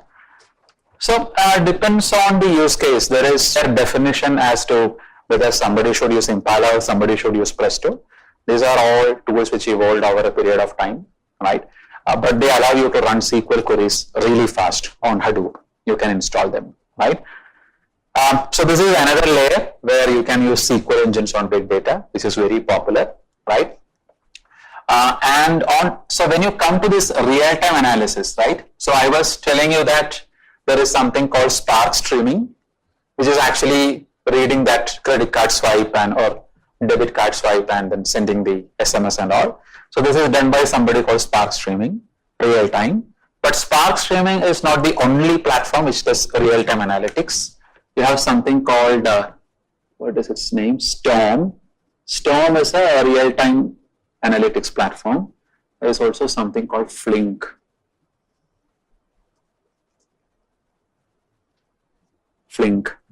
Storm and Flink are again real-time analysis. So either you can use Spark streaming, or you can use Storm, or you can use Flink. You always have alternatives, right? And they have some pros and cons on the other side. We don't want to discuss right now, but there are some pros and cons over each tool that you are using there, right? And if you are interested in doing machine learning, So that is where you guys are more. So you want to do machine learning at scale, probably in a cluster, you want to look huge amount of data and all. Then traditionally in Hadoop, there was something called Mahout. This is not something which people use now, but Mahout is a Hadoop ecosystem project where you can implement all your regression, classification, supervised, unsupervised, everything. But the problem with Mahout is, if you are building a machine learning model using Mahout, it is going to internally depend on MapReduce for processing the data, and MapReduce is very slow, you know that. So Mahout is not really popular these days. These days, most popular is Spark MLlib. Spark has a library. It's called Spark MLlib. Okay, so Spark MLlib, our machine learning library, will allow you to build machine learning at scale, and also it is very fast. Okay, and the beauty of Spark is, when you want to use Spark, you can use any language you want. You can build using, let's say, Python if you want, if you're comfortable, or you can use R, or you can use Java, or you can use a language called Scala. So one of the cool feature of Spark is that Spark allows you to program in many languages. So maybe I think your strong background is R, right? So when you start working with Spark, you can simply say, I want to use R only. And you can do everything using R, whatever we were discussing. But maybe another guy is there who is coming from Python background. He can start doing the exact same things in Python. So that language capability is very high in Spark. So especially for machine learning in Spark, people prefer R or Python. They are very good at. So you have a Spark R module. Using that, there is a library called MLlib where you can do machine learning at scale, right? But again, when it comes to the very recent times, okay, a lot of the big data vendors have started supporting machine learning independently, in the sense they will say that you can run TensorFlow. So TensorFlow is deep learning, right? They will say Spark and all are there, but you can independently start running, let's say, TensorFlow on our platform. They support it, right? So almost all the machine learning libraries are now available on most of these vendors as well. I was talking about these vendors, right? So this is something probably makes some sense to you. So one thing which you can understand, there is a vendor called Cloudera. So there is a vendor called Cloudera, cloudera.com, you can see from here. Cloudera was the first vendor for Hadoop. They came in 2008, okay? And then they started selling Hadoop. And accordingly, most of the customers started using Cloudera because they are the first vendor, right? And Cloudera is very famous, probably the first vendor, like I said. So you have 1,000+ customers and etc. etc. So if you buy Hadoop from Cloudera, like I said, that there is a fee for support, okay? And Cloudera sells a modified version of Hadoop. So Cloudera is like Apple. So like proprietary. If you buy Cloudera product, you are not getting open source. They have their own team to, modify Hadoop and all these things, Pig, Spark, everything. But they claim it is very stable and all, which is in fact very stable. You can use it. So Cloudera is one of the major vendor, right? The second vendor, in case if you are interested, is called Hortonworks. Hortonworks, can you see here? Hortonworks, right? Hortonworks came somewhere in 2012 or 2013. Their speciality is that they are selling open source Hadoop. They don't modify or do anything. Whatever Apache, Kafka, Apache, Hadoop, Apache, Spark, anything, they will package it and sell it to you. So you are getting the 100% original open source product, right? Now let me tell you a bit of history as well. So when Hortonworks came, they became a major competitor to Cloudera because they were the only company. And they were like rivals. So whenever even I go for training, the first question will be that, are you teaching Hortonworks or Cloudera? Because they'll be using one vendor and you have to teach that vendor. So I train on both Cloudera and Hortonworks. And it has been like this for ever. This is like one day Apple coming out and saying that Apple and Android is one. even more pathetic than that. So we were like shocked to see the merger. Okay, so I mean, nobody thought that these two companies will merge, in fact, but the merger is announced now. But what is the industry implication of the merger, or why the merger came? Because if they are such rivals, the merger should not happen. It can happen, but why the merger happened? The reason is these two companies were getting most of their revenue from on-premise Hadoop clusters. Like people will install their Hadoop cluster in the data center or inside their company. So these guys will sell their product, they were getting the money. Now the situation has changed. Now majority of the customers are using cloud. Correct? So majority of them migrated to cloud. So the amount of money they are getting from on-premise is considerably reduced. Now both these companies sell their products in cloud also. Like if you are using Azure or Amazon, you can create a Cloudera cluster. But they are not getting full money because most of the money Amazon will take. They will get some licensing fee only, right? Now, by the merger, what they mean is like they are creating a new product that will be available only in the cloud, no on-premise support. So the intention is to move to the cloud end of the day. So, but that does not mean these are the only two companies which are there in the market. There is a vendor called Mapr. So Mapr is now the single enemy. So previously there are three companies, Hortonworks, Cloudera and Mapr. Now these two merged one and Mapr became the single enemy, right? Mapr is available in the cloud and on-premise as well, but that is now the only major competitor to these companies. They actually had a very interesting homepage for the merger. They had a Halloween costume and all, and then they were saying that where? So don't wait for Cloudera. No, not this is very nice actually, but they were showing actually a very interesting web page. I don't know if somewhere they had, but Mapr is basically an Indian company in reality, right? So they are now the only threat to these vendors because whenever you go for any of the big data platform, you have to trust a vendor. You'll always, but this merger does not mean like tomorrow they will start selling the product. They are saying another 3-4 years it will take to build the product and sell. So far everybody is still on Hortonworks and Cloudera. Merger happened, but still they are independent vendors. So this is the big data lab that we have in Great Learning to teach the big data course. And this is a cloud lab, but as good as like an on-premise lab.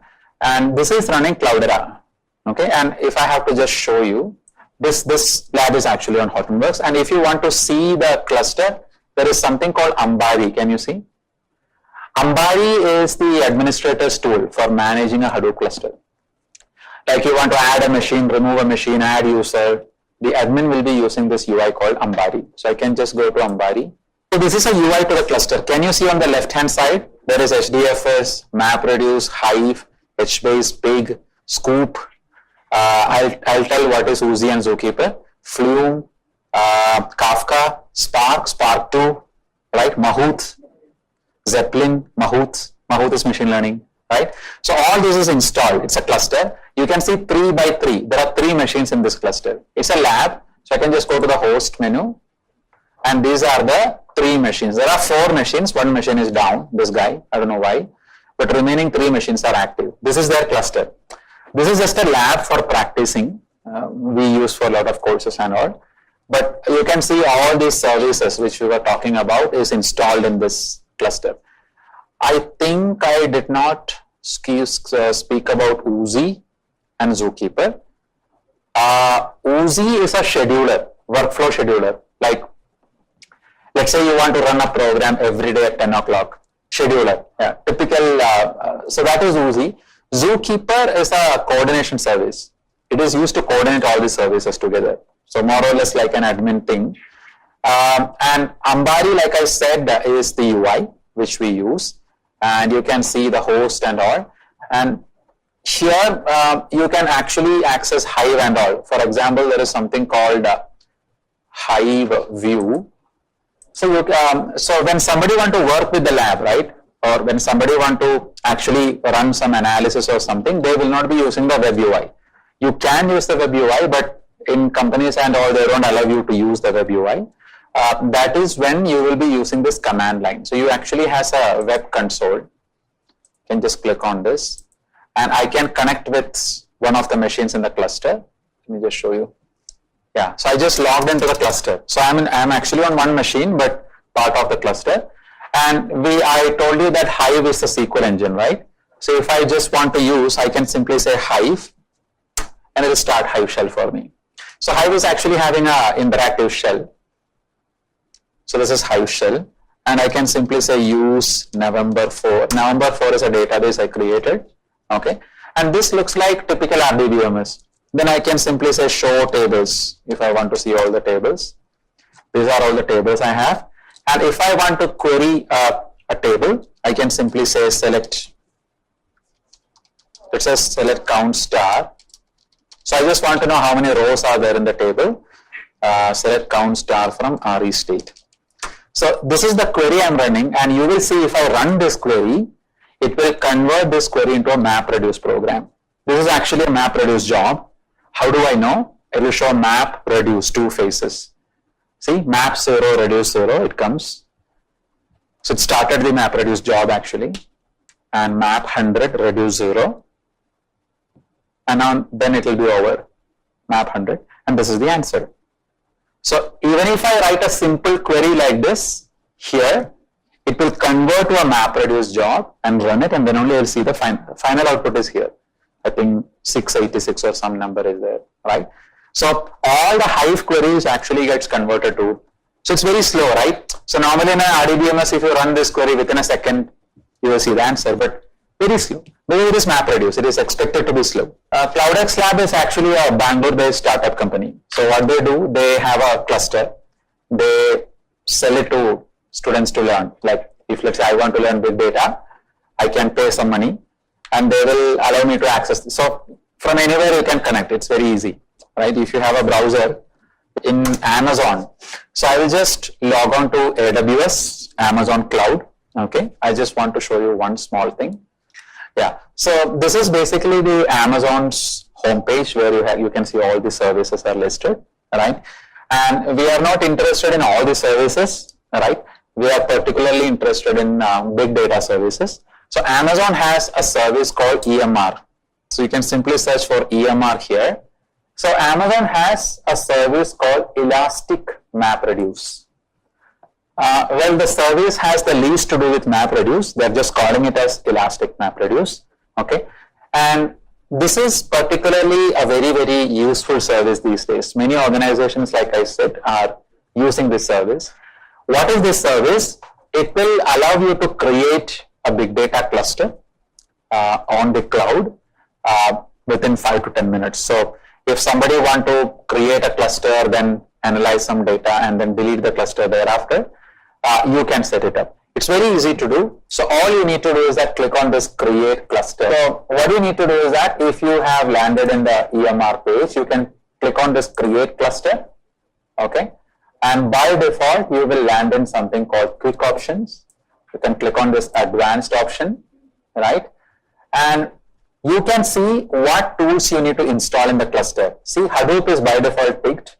So you are getting Hadoop version 2.8.4. You will get. Do you want Jupyter? Do you want Hive? Yes, I picked Hive. Do you want Spark? Yes, probably I want Spark. Pick this.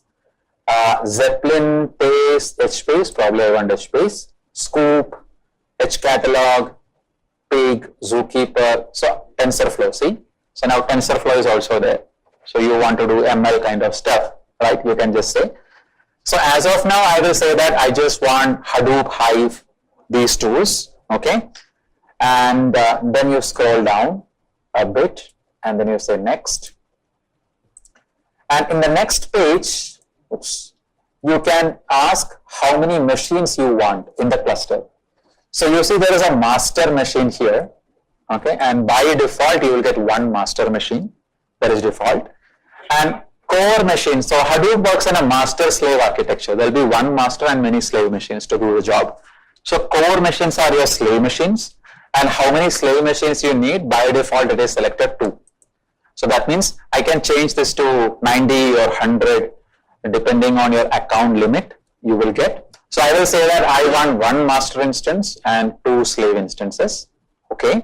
And what kind of a machine you want, you can select from here. So these are the hardware options you will get, right? And for example, if I select the first machine, I will get 2 CPU, 3.8 GB RAM. But here it is 4 CPU, 8 GB RAM, etc., etc.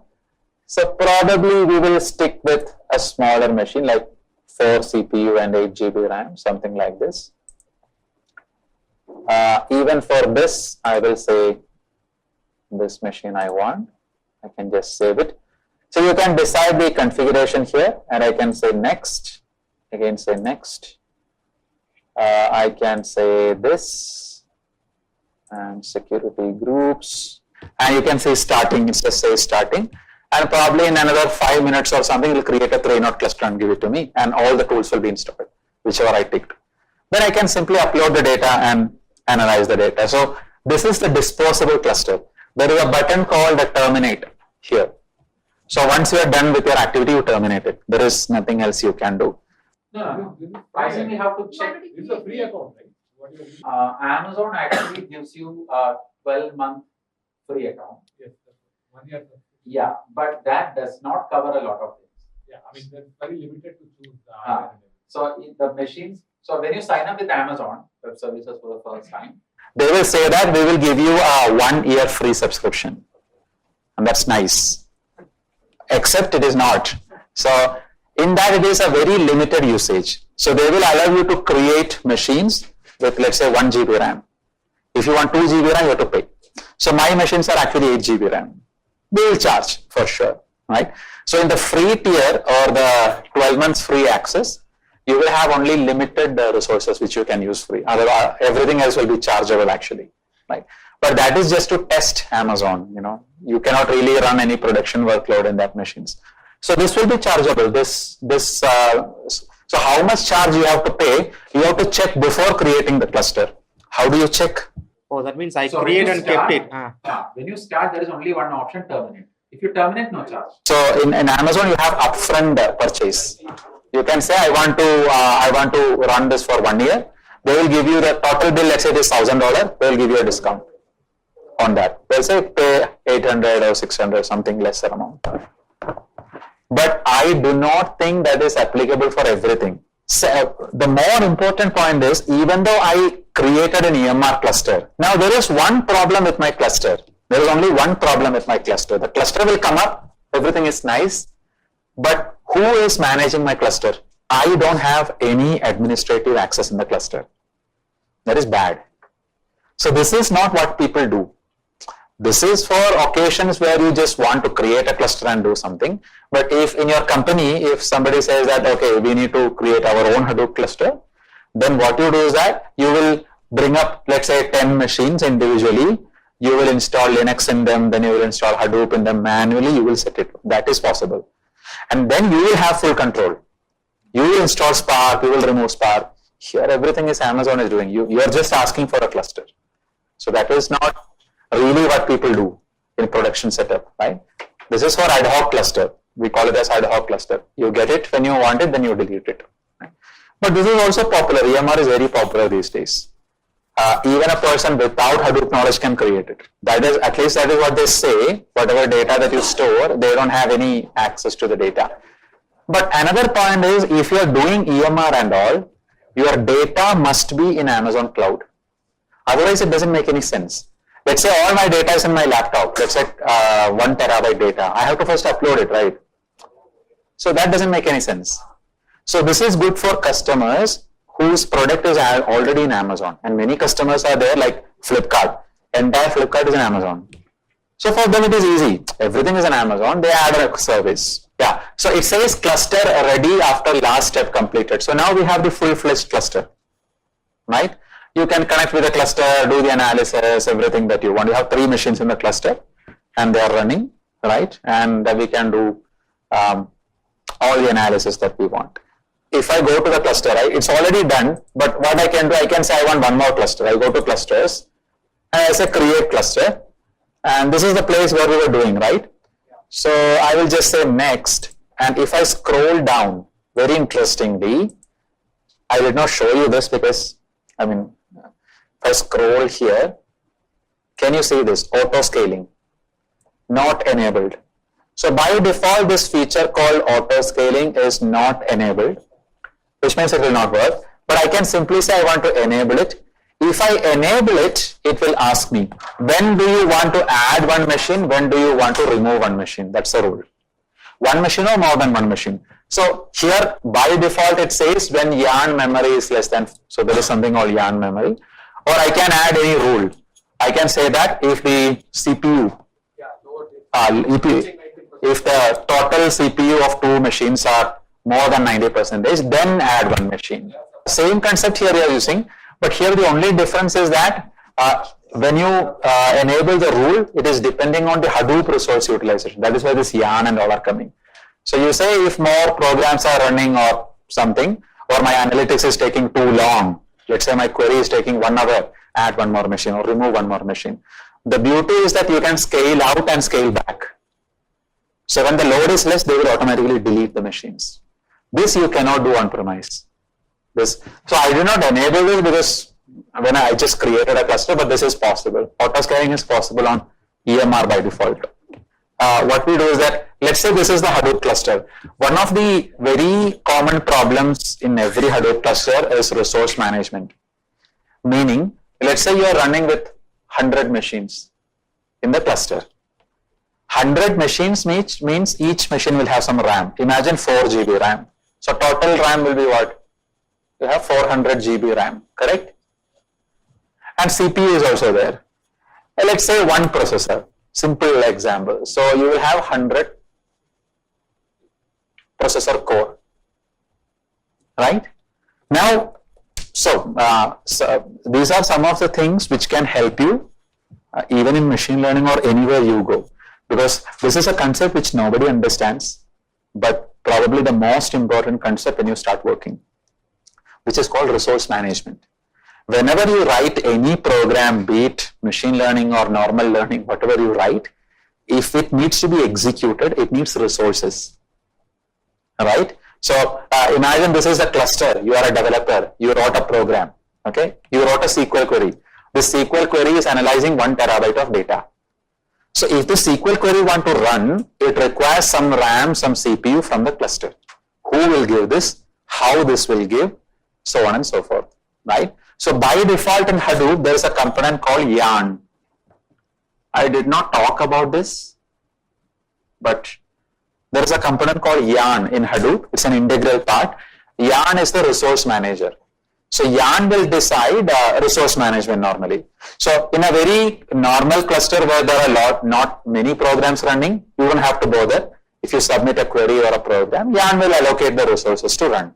But in very hefty clusters, like in this 24/7 and all, they have only 60 nodes and lot of developers are there. So what will happen if everybody starts submitting programs, your cluster capacity will become full. So then what will happen? Then the cluster is full, then if one guy again submit a program, by default what will happen? His program will wait in a queue. The program will not be cancelled, it will wait in a queue. Okay, and then some program finishes and the resource becomes available, his program will start running. In order to manage this, you can do something called scheduling. Okay, so we do this all the time. So we will split the cluster into 3 queues. Okay, we will say there is Q1, Q2, Q3. So this is Q1, 2, 3.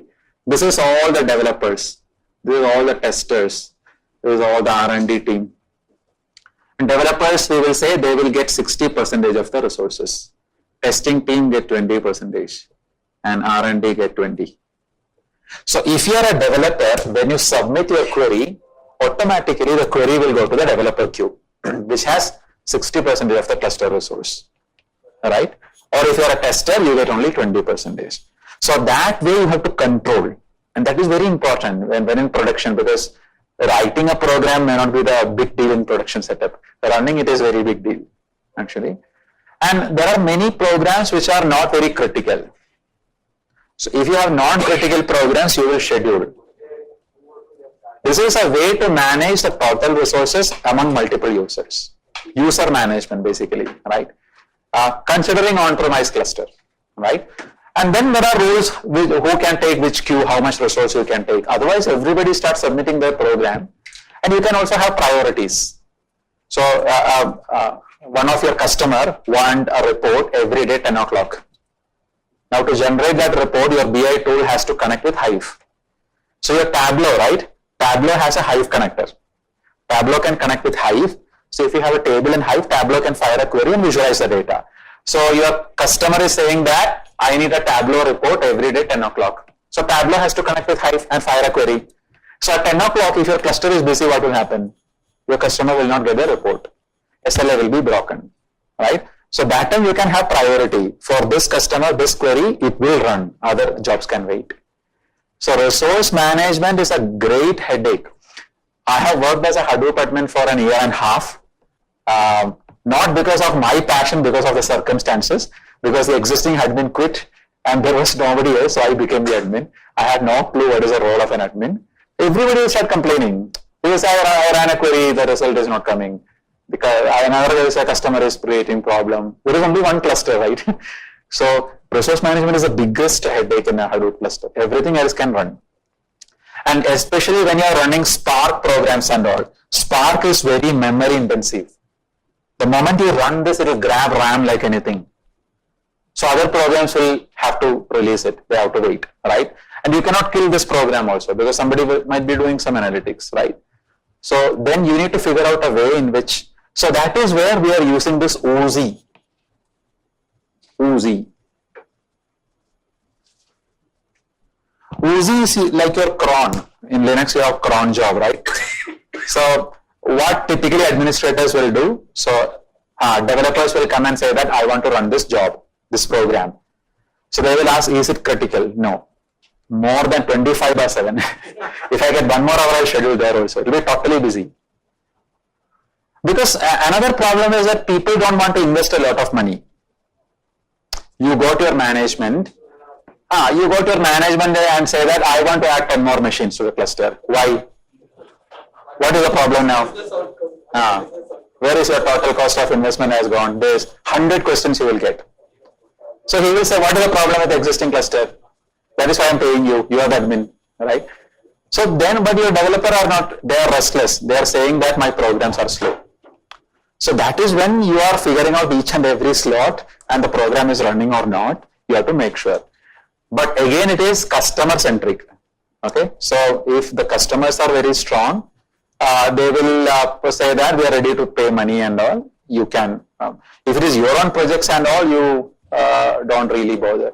Like Bank of America and all, they are ready to invest any amount, doesn't care. They want the results fast, right? So there you don't have any other choice. They will say that we are not ready to wait. Whatever you do, we need the results fast. That's all. But some customers are like, so some of your managers will be like, why are you expanding the cluster? From where all these users came now? What queries are you running? This, that, etc. So is there a way in which we can analyze the performance of different programs in a cluster? Like, for example, if I have a program which is running on the cluster, will I be able to find out whether it's slow because it's in a queued state or because it is taking up a lot of resources or because my program itself is coded very badly? No, so there are multiple things. One is that certain programs, when you run in the cluster, you can choose resources for the program. Certain programs you cannot. So certain programs you have to fine tune before you run the program in a cluster. For example, if you are running a Hive query, Hive is a SQL query. So first you have to make sure your query is tuned. And then, I don't know if you're coming from database background, not sure. Yeah, so if you're running a Hive query, there is column-based statistics, there is table-based statistics, there is indexing, and there is partitioning. So these all things you will do. You make sure all this is working. And internally, Hive uses something called CBO, cost-based optimizer. The CBO works on all these parameters. And then you tell CBO, I have done all this, optimize my query. And then it is not, so your query part is done. I mean, your query is maximum optimized. You can never have an error in the query then. Then while running that, if you're getting the resource or not, that you have a UI for this yarn. This yarn has a UI where you can see all the programs running. and how much time it took. And once the program completes, you get the complete log file, where you can say what happened in the program. So a running state is fine. If the program crashes or did not work, if a query gets aborted, then you need to look at the log and see why it went down. On the other hand, if you go for Spark and all, you have to ask for resources. Meaning, if I write a Spark program, if I run, okay, I have to go to Yarn and ask Yarn specifically give me this much amount of RAM, these many processor cores, depending on the data I'm having. So there the developer has a responsibility, because he is writing how much resource he wants. So if you screw up your program and instead of asking for 10 GB RAM, you simply ask 20 GB. You will get 20 GB, but you're actually using only 10 GB. So that is your headache, right? So you have to figure out. So that is always a classic fight between developer and admin. So he could have written something and the admin could have thought about something. But you have to troubleshoot it at different levels. And typically in every big data project, there will be somebody called a big data architect. There is a role called big data architect. That will be like a big shot in the company. He never speaks to anybody. He's like the god, right? So that's called a big data architect. Okay. So the big data architect is the guy who knows everything about the cluster. So anything that you run has to be passed by him. He has to vet it and say that it will run. Then only it will run. So he is the guy who decides. He knows, right? He knows the admin side and developer side, and he will ask why you wrote it.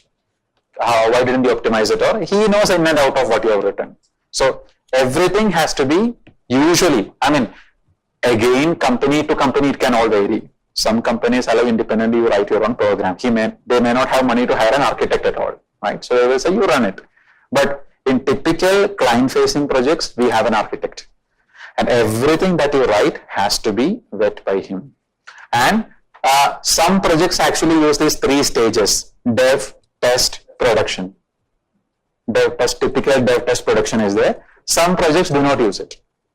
2 types of there. So if you have dev test prod, it is much more easy because it is running through all 3 phases. You are almost certain that it is going to work, right? So many aspects are there when you work in that project, right? I have actually worked with many architects actually. In my due course, many architects have worked. So they're, I'm just joking, they're like really knowledgeable people. They know in and out of the entire system, right? Because if you design something like this, if one fine day nothing is working, you should at least know what to look into, right? Otherwise, how do you know what is not working? So they will know which component has failed, how it has failed, etc., right?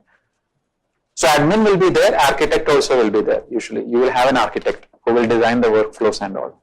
Now, one more interesting thing about this EMR cluster is that it also has a GUI where you can easily upload the data to Hadoop cluster and download the data. So one thing you may be wondering is that if this cluster is here, how do I upload the data? You can use Flume and all, but if I have a file, so let's say I have a file, I just want to upload it, how do I do it? So let's say we have a file. So I'll just go to my Google Drive. I should have some file. So this is a typical transaction data from a retail store. You have a transaction ID, then there is a transaction date. There's a transaction date. You have a customer ID, amount spent, category of item he bought, puzzles. Within that he bought jigsaw puzzle, city of Charleston, state of South Carolina, and a credit transaction. So it's a typical transaction data. Now let's say in our EMR cluster, you want to create a table from this file, okay, and then you want to probably analyze some data, right? Let me show you how easy it is to do. So all you need to do is, if I go to EMR, there is something called Hue. Can you see HUE? Just click on this Hue. And Hue is basically a developer's UI to the cluster. So I can just open Hue. And it will ask me to create a user account since I'm doing this for the first time. So I will say my username is Raghu and the password is some secure password. I will say create an account. Account created. I logged in and I will just switch the version because this is I think Hue 4, which is bad. I need Hue 3. what I can do is that I can go to, so Hive is already here. You can see this, right? And I can create a table very easily here. So let me see, browser tables. I can go to tables. Before that, what I will do, I will go to files. And this is my Hadoop. This user Raghu, this folder is actually my Hadoop. And if I want to upload a file, I can just drag and drop it here. So you can see the file is getting uploaded. So now this file is available in Hadoop. And my intention is I want to create a table from this file, then I want to query the data. To do that, I can simply go here. There is something called tables. I can go to tables. And there is a default database. I can say this plus button, create a new table. And it will ask, where is your data? My data is in a file. And where is the file? We just uploaded, right? This transaction. I'll select it. And once you add the file, it will automatically figure out the format. This is like Alexa thing, right? So like automated. So see, it is saying that there is a field 1, field 2, field 3. These are all the values you are having. Is this correct? Yes, it is correct.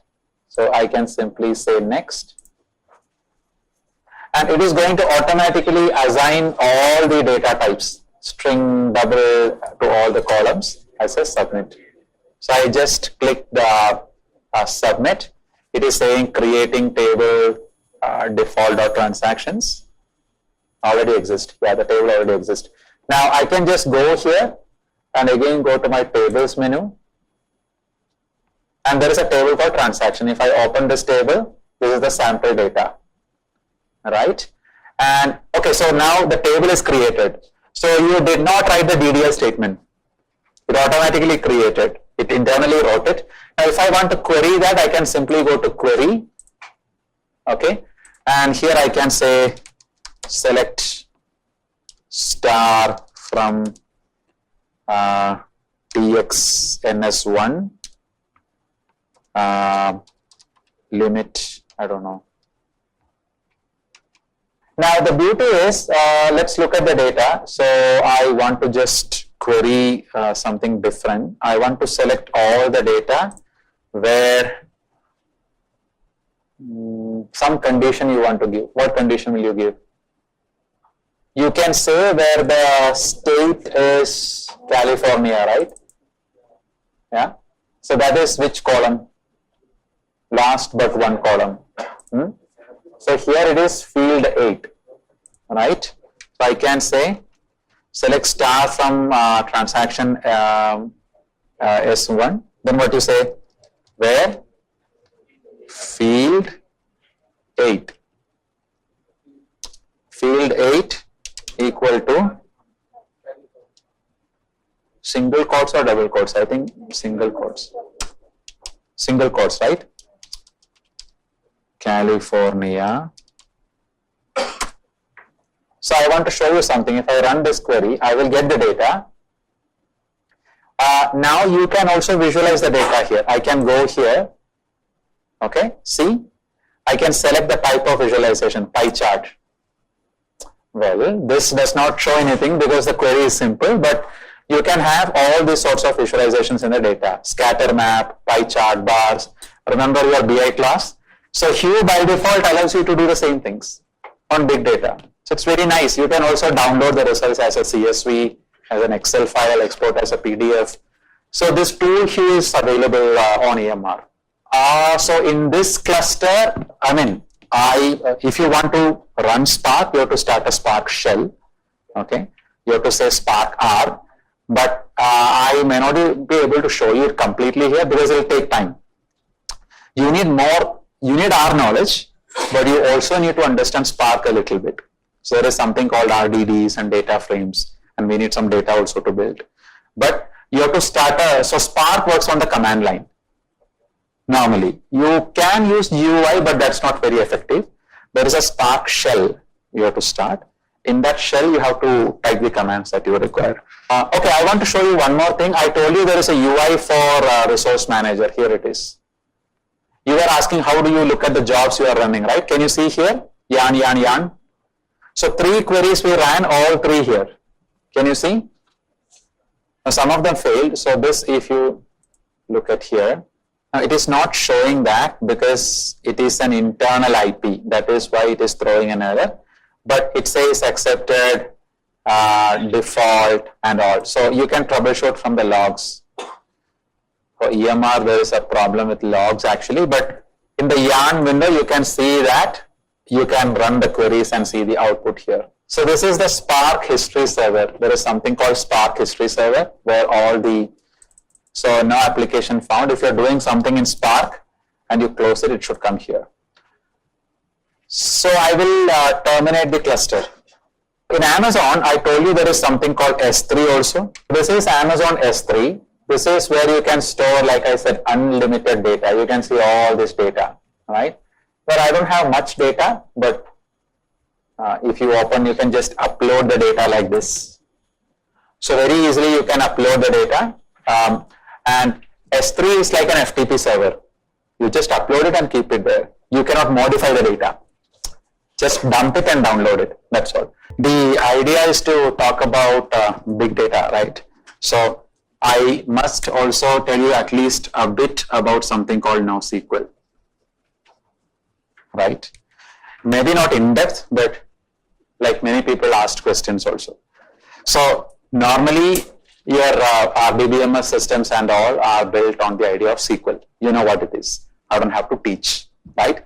Now NoSQL databases are the databases we use in the world of big data.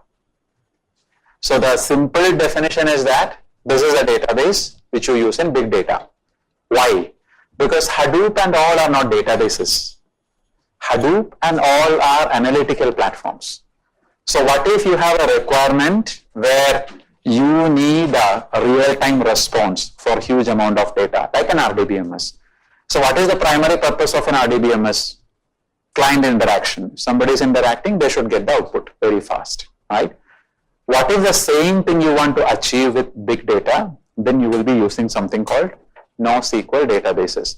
Now this is a very huge topic and I may not be doing justice by covering this in half an hour or something. So somebody see that then, it's actually a very pretty huge topic. Okay, and there are too many things inside this. Okay, but just to give you some basic pointers, whenever somebody say NoSQL, there are 4 categories, and that is something very important. So you have something called a key value store or key value based, and then there is something called document based, then there is something called columnar, and then there is something called graph based. So 4 major categories are there in NoSQL. So first question you need to ask, if somebody is saying that, okay, I am using NoSQL database, which category? And they must be able to tell you one of this. There are more than 4 actually. And how many normal SQL vendors you know? Like normal RDBMS, how many vendors you know? So let's say Microsoft is there, right? Who else is there? Oracle. Like that, how many will be there? What do you think? Because of another reason, because NoSQL is not a mandatory concept. It's not like everybody should learn. If your company is using it, you learn. And in many companies, when I have gone, they are using NoSQL databases. And the developers who are working on them do not have a complete idea, and that's perfectly fine. Nobody is asking you to sit and learn the complete NoSQL, right? So many companies use NoSQL. They know how to ingest the data, how to store the data, how to get the data, and some very basic idea how to connect it and all. That's enough. So it's not like RDBMS where you learn theory and sit and understand internal of RDBMS where the query is firing. That's not required. Okay. And it is not possible also. Humanly, I don't think it is possible to learn all this. 225 vendors are there as of now. Okay. And majorly there are 4 categories. There are more than 4, but commonly when people discuss theory, they will say there are 4 categories. What is the basic difference in SQL and NoSQL? Let me ask you this. In SQL, let's say you are working for a production company. Okay. So you always do this, right? You will have a product table. You will create something called I'm just giving an example, okay? A product table. Then there will be a customer table, right? Then there will be a orders table, correct? So whenever you define your schema in the RDBMS world, you always do what? Normalization or denormalization? Normalization, yeah, depends. But normally you will normalize it, right? And the basic idea is that you represent your data in multiple tables. And whenever somebody wants to get some answer, you write a join query, correct? This has been the foundation for every RDBMS. In NoSQL, there is nothing called a join. You cannot find the word join, first of all. And they don't follow this concept. That is the starting point of discussion. Now, this concept itself we can discuss for a day, right? So, basic idea is that you don't represent the data like this. Why? Because if you're having small amount of data, this is nice. But what if each table is 1 terabyte? Then every time you have to do a join query, every time these 3 tables have to be joined. So that is not possible for me. So when I come to the world of big data, my data is big, my tables are big, I want to eliminate join operations. So what we do in NoSQL is that we create a single table. We don't even call it a table, something. We create a single thing where all these 3 things are present. Complete denormalization. There is nothing called normalization. This is the basic principle in which NoSQL is built, which also poses a lot of questions. I know how this is possible, what on earth are you talking about and all, but understand. No, that's what, there all the concepts are different. So, in normal RDBMS, of course, first thing you are using a language called SQL. Here there is nothing called SQL. So there itself all the concepts that we learned are gone. Any concepts you learn is gone because NoSQL. And so here another interesting point which people never understand is that if you are firing a SQL query, who is actually doing the job is the SQL engine. Meaning, I am writing a join query and the intention of the join query may be to produce top 10 records or something, right? Now, who is actually doing the hard work is the SQL engine.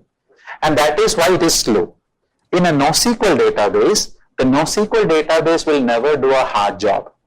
Meaning, you will have an application. Have you ever thought about this? You open Amazon web page, right? You open Amazon web page, then you click on a product. The product page loads so fast. But have you ever thought? Millions of customers are accessing Amazon and millions of them are clicking on different product page. Did it ever happen to you that it takes 5 minutes to load a product page? No. And look at the amount of information you have in a product page, Amazon. The images, reviews, ratings, blah, blah, blah. Like, if I have to represent it as a table, minimum 500 columns will be there. Correct? Have you ever scrolled through a product page and see what amount of information it has? So what Amazon does is that Amazon uses something called DynamoDB. Amazon's NoSQL database is called DynamoDB. DynamoDB is a homegrown database. It's Amazon's own product. DynamoDB comes in this part. It's a key value store. DynamoDB comes in this part. Now, just to give you an idea, what key value stores does, they store the data in the database as a key and value. So, Amazon has, let's say, a table-like structure where there is a key and a value. The key is the product ID. The value is all the info. Meaning, when you're clicking on the product page, product link, that product ID is the key. And all the data is in the value. Now, when you click, it is firing a query on DynamoDB. Okay. Now, the beauty is, it is just dumping all this data. Okay. And what to make sense from the data, the application layer has to decide, not the database. Are you getting the difference? In RDBMS, the database has to decide what should be shown. Here, NoSQL database is just like storing and producing the result. They don't do any analytics. Meaning, in this ID, the value part, it will have a lot of things like maybe the images or the location to the images or URLs and everything that will just push to the application. The application has to be powerful to display that. So your speed and all will come here, not here. Here also speed should be there for the lookup, faster lookup. But that's okay, because otherwise I should have created 10 tables for my single product and did a join operation every time somebody is clicking. That's impossible. I'm only talking about key value stores, okay. Others database also does similar, but this is the idea. So a lot of analytics did not go here. And accordingly, your queries are very simple. In fact, there are no queries at all. It is most like select queries. So it's like scanning the data. So you should be easily able to find the data, get the data. What to do with the data, your application has to decide. Not like SQL. In SQL, I'm like group, then order, then join, then sort. No, nothing. Give me the data. I'll do whatever I want. Now, who will do this once you get the data? That is your application layer. Your application layer may have anything. It depends. It may even have big data technologies or anything else or very powerful applications. And that can any type of, so there is no specific type of applications you can run. Any type of application you can run. Like from any programming framework, you can connect to NoSQL, right? The Java-based applications and Python-based application, but your application framework has to be very powerful to serve the need immediately, right? And another thing is that this may not be reliable. When it comes to reliability, NoSQL databases are not 100% reliable. You cannot say. There are certain NoSQL databases which are reliable, which give preference to reliability.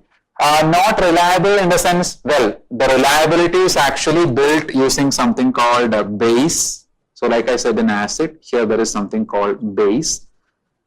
Basically available soft state eventual consistency. I think they just made it up to fit the, so ACID, the opposite of ACID is what?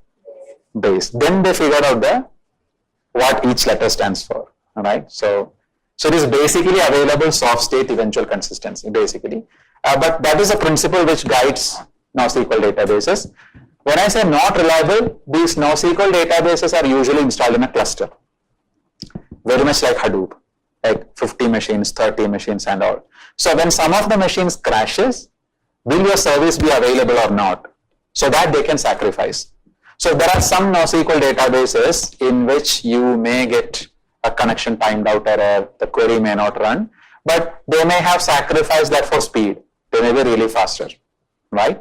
On the other hand, there are some NoSQL databases which are very reliable, but probably the queries may be a bit slow, right? So you have an option. So these 4 categories, right? So they have options like whether that has to be reliable or unreliable, you want speed or you want consistency, etc. In simple ways, they don't follow SQL standards at all. You don't have ACID properties at all, okay? And one of the, so where is the classic use case of NoSQL? The classic use case is that you are storing unstructured data first of all. So for example, if you are having DynamoDB, this value can be anything. I don't care. It's not a table, right? So the value can be anything. So I can store images or links or anything I want, because what to do with the value my application will decide. On RDBMS, that is not possible. I need my strict schema. Again, the schema is very loose in NoSQL. Many NoSQL databases do not support the idea of a schema. They don't need, because it's all like dumping the data and getting the data fast, right? The rest things will be handled. And so I was working with this Ola company, right? For one of their big data project. So Ola uses NoSQL database. They use a NoSQL database called MongoDB. MongoDB falls in document category. What is the speciality of MongoDB? MongoDB stores the data as JSON document. That is why it is called document-based NoSQL. So in MongoDB, if you search for your data, you can see that everything will be a key value, key value, key value. It's like a JSON document. That is why it is called a document-based DB.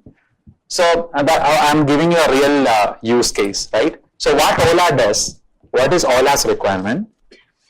if somebody is using their app, you start the app starts. Their only requirement is that a person should see the homepage of the app and how many cars are available. So if you are opening the app and at that point in time itself the app is not opening, it is getting stuck, you will hate Ola. But if you are able to open the app, see the cab, and if there are no cabs or the cab says I'll take half an hour, you are okay with it. You don't mind.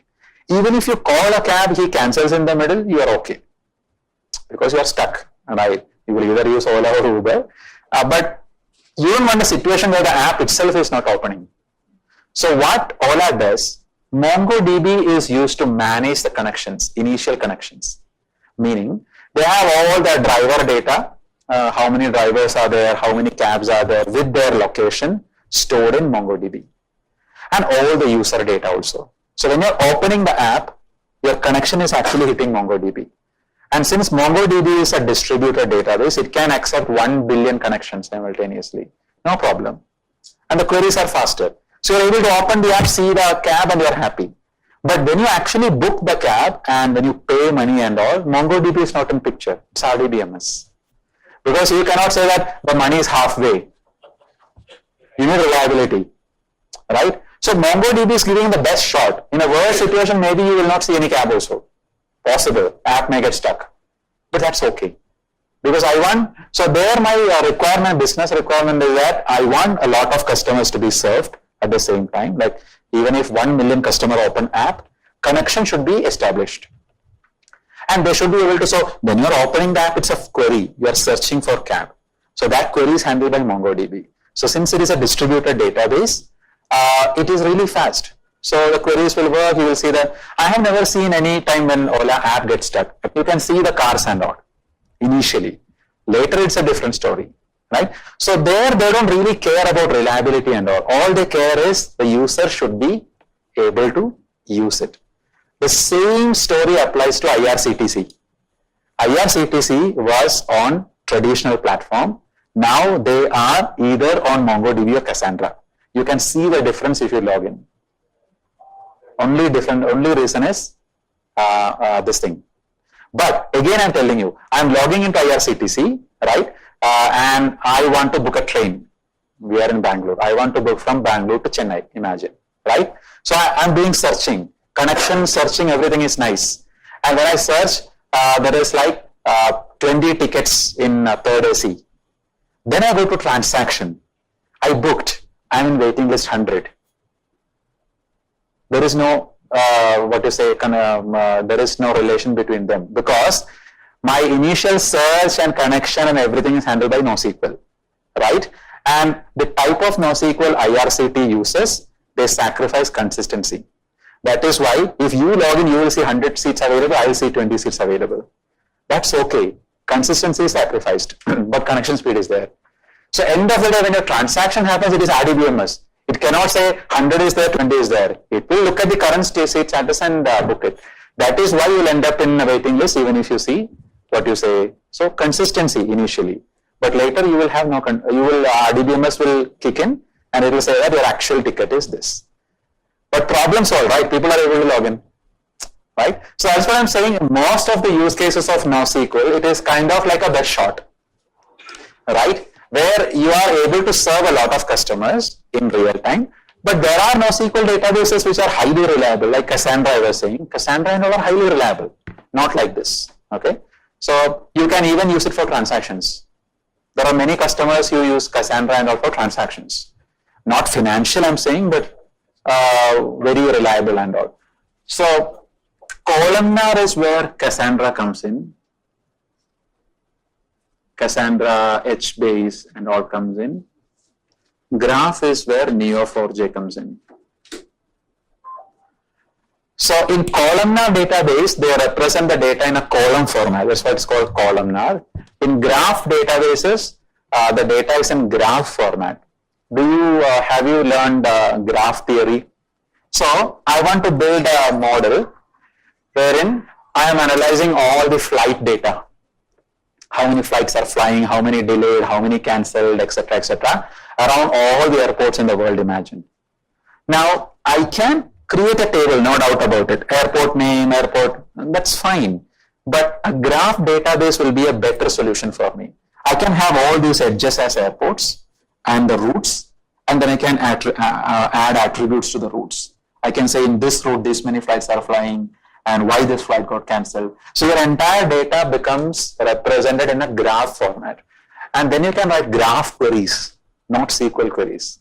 They will run on graph and it is much faster.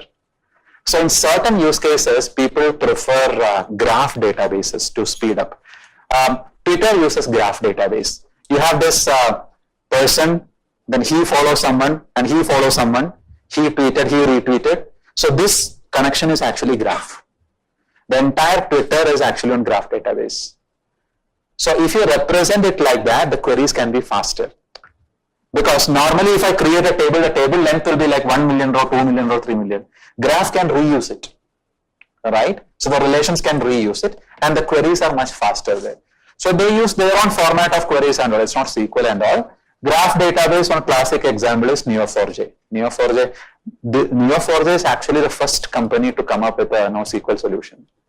They were the first company to start this thing back in 2004 or something. The point is, you cannot practically replace RDBMS with this.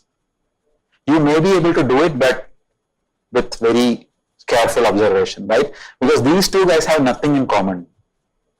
But they have invented a new category of NoSQL, which is similar to SQL. Now that is also possible. It's more like rows and table and asset properties and all. But apart from that, majority of them are like. And have you heard about this? What do you call caching? You cache the data, right? Redis is actually a NoSQL database, but I think it works on the SQL platform, right? Like you can Redis. There is a vendor called Redis. Redis has a high-speed caching platform. It's used for caching the queries. Okay, but that is considered to be a NoSQL database because it can be installed in a cluster and all. But Redis also understands your normal SQL analogies and all, I think. So there are some platforms like Redis which are also very much like SQL, but they fall in the NoSQL category. What's the difference between big data analytics and normal analytics? It means only difference is like using big data products? Yeah, so normally when you say big data analytics, that actually means that you are using the data is big data for sure, and the tools you are using. So like Hadoop or Hive or Spark, because these tools are specifically designed for big data. So when you say normal analytics, you can use any tool, right? So it doesn't really matter. But when you say big data analytics, you are either using Hive or Spark SQL, specific big data tool for analysis. And of course, the amount of data is also huge. That has to be there. You have to have huge amount of data.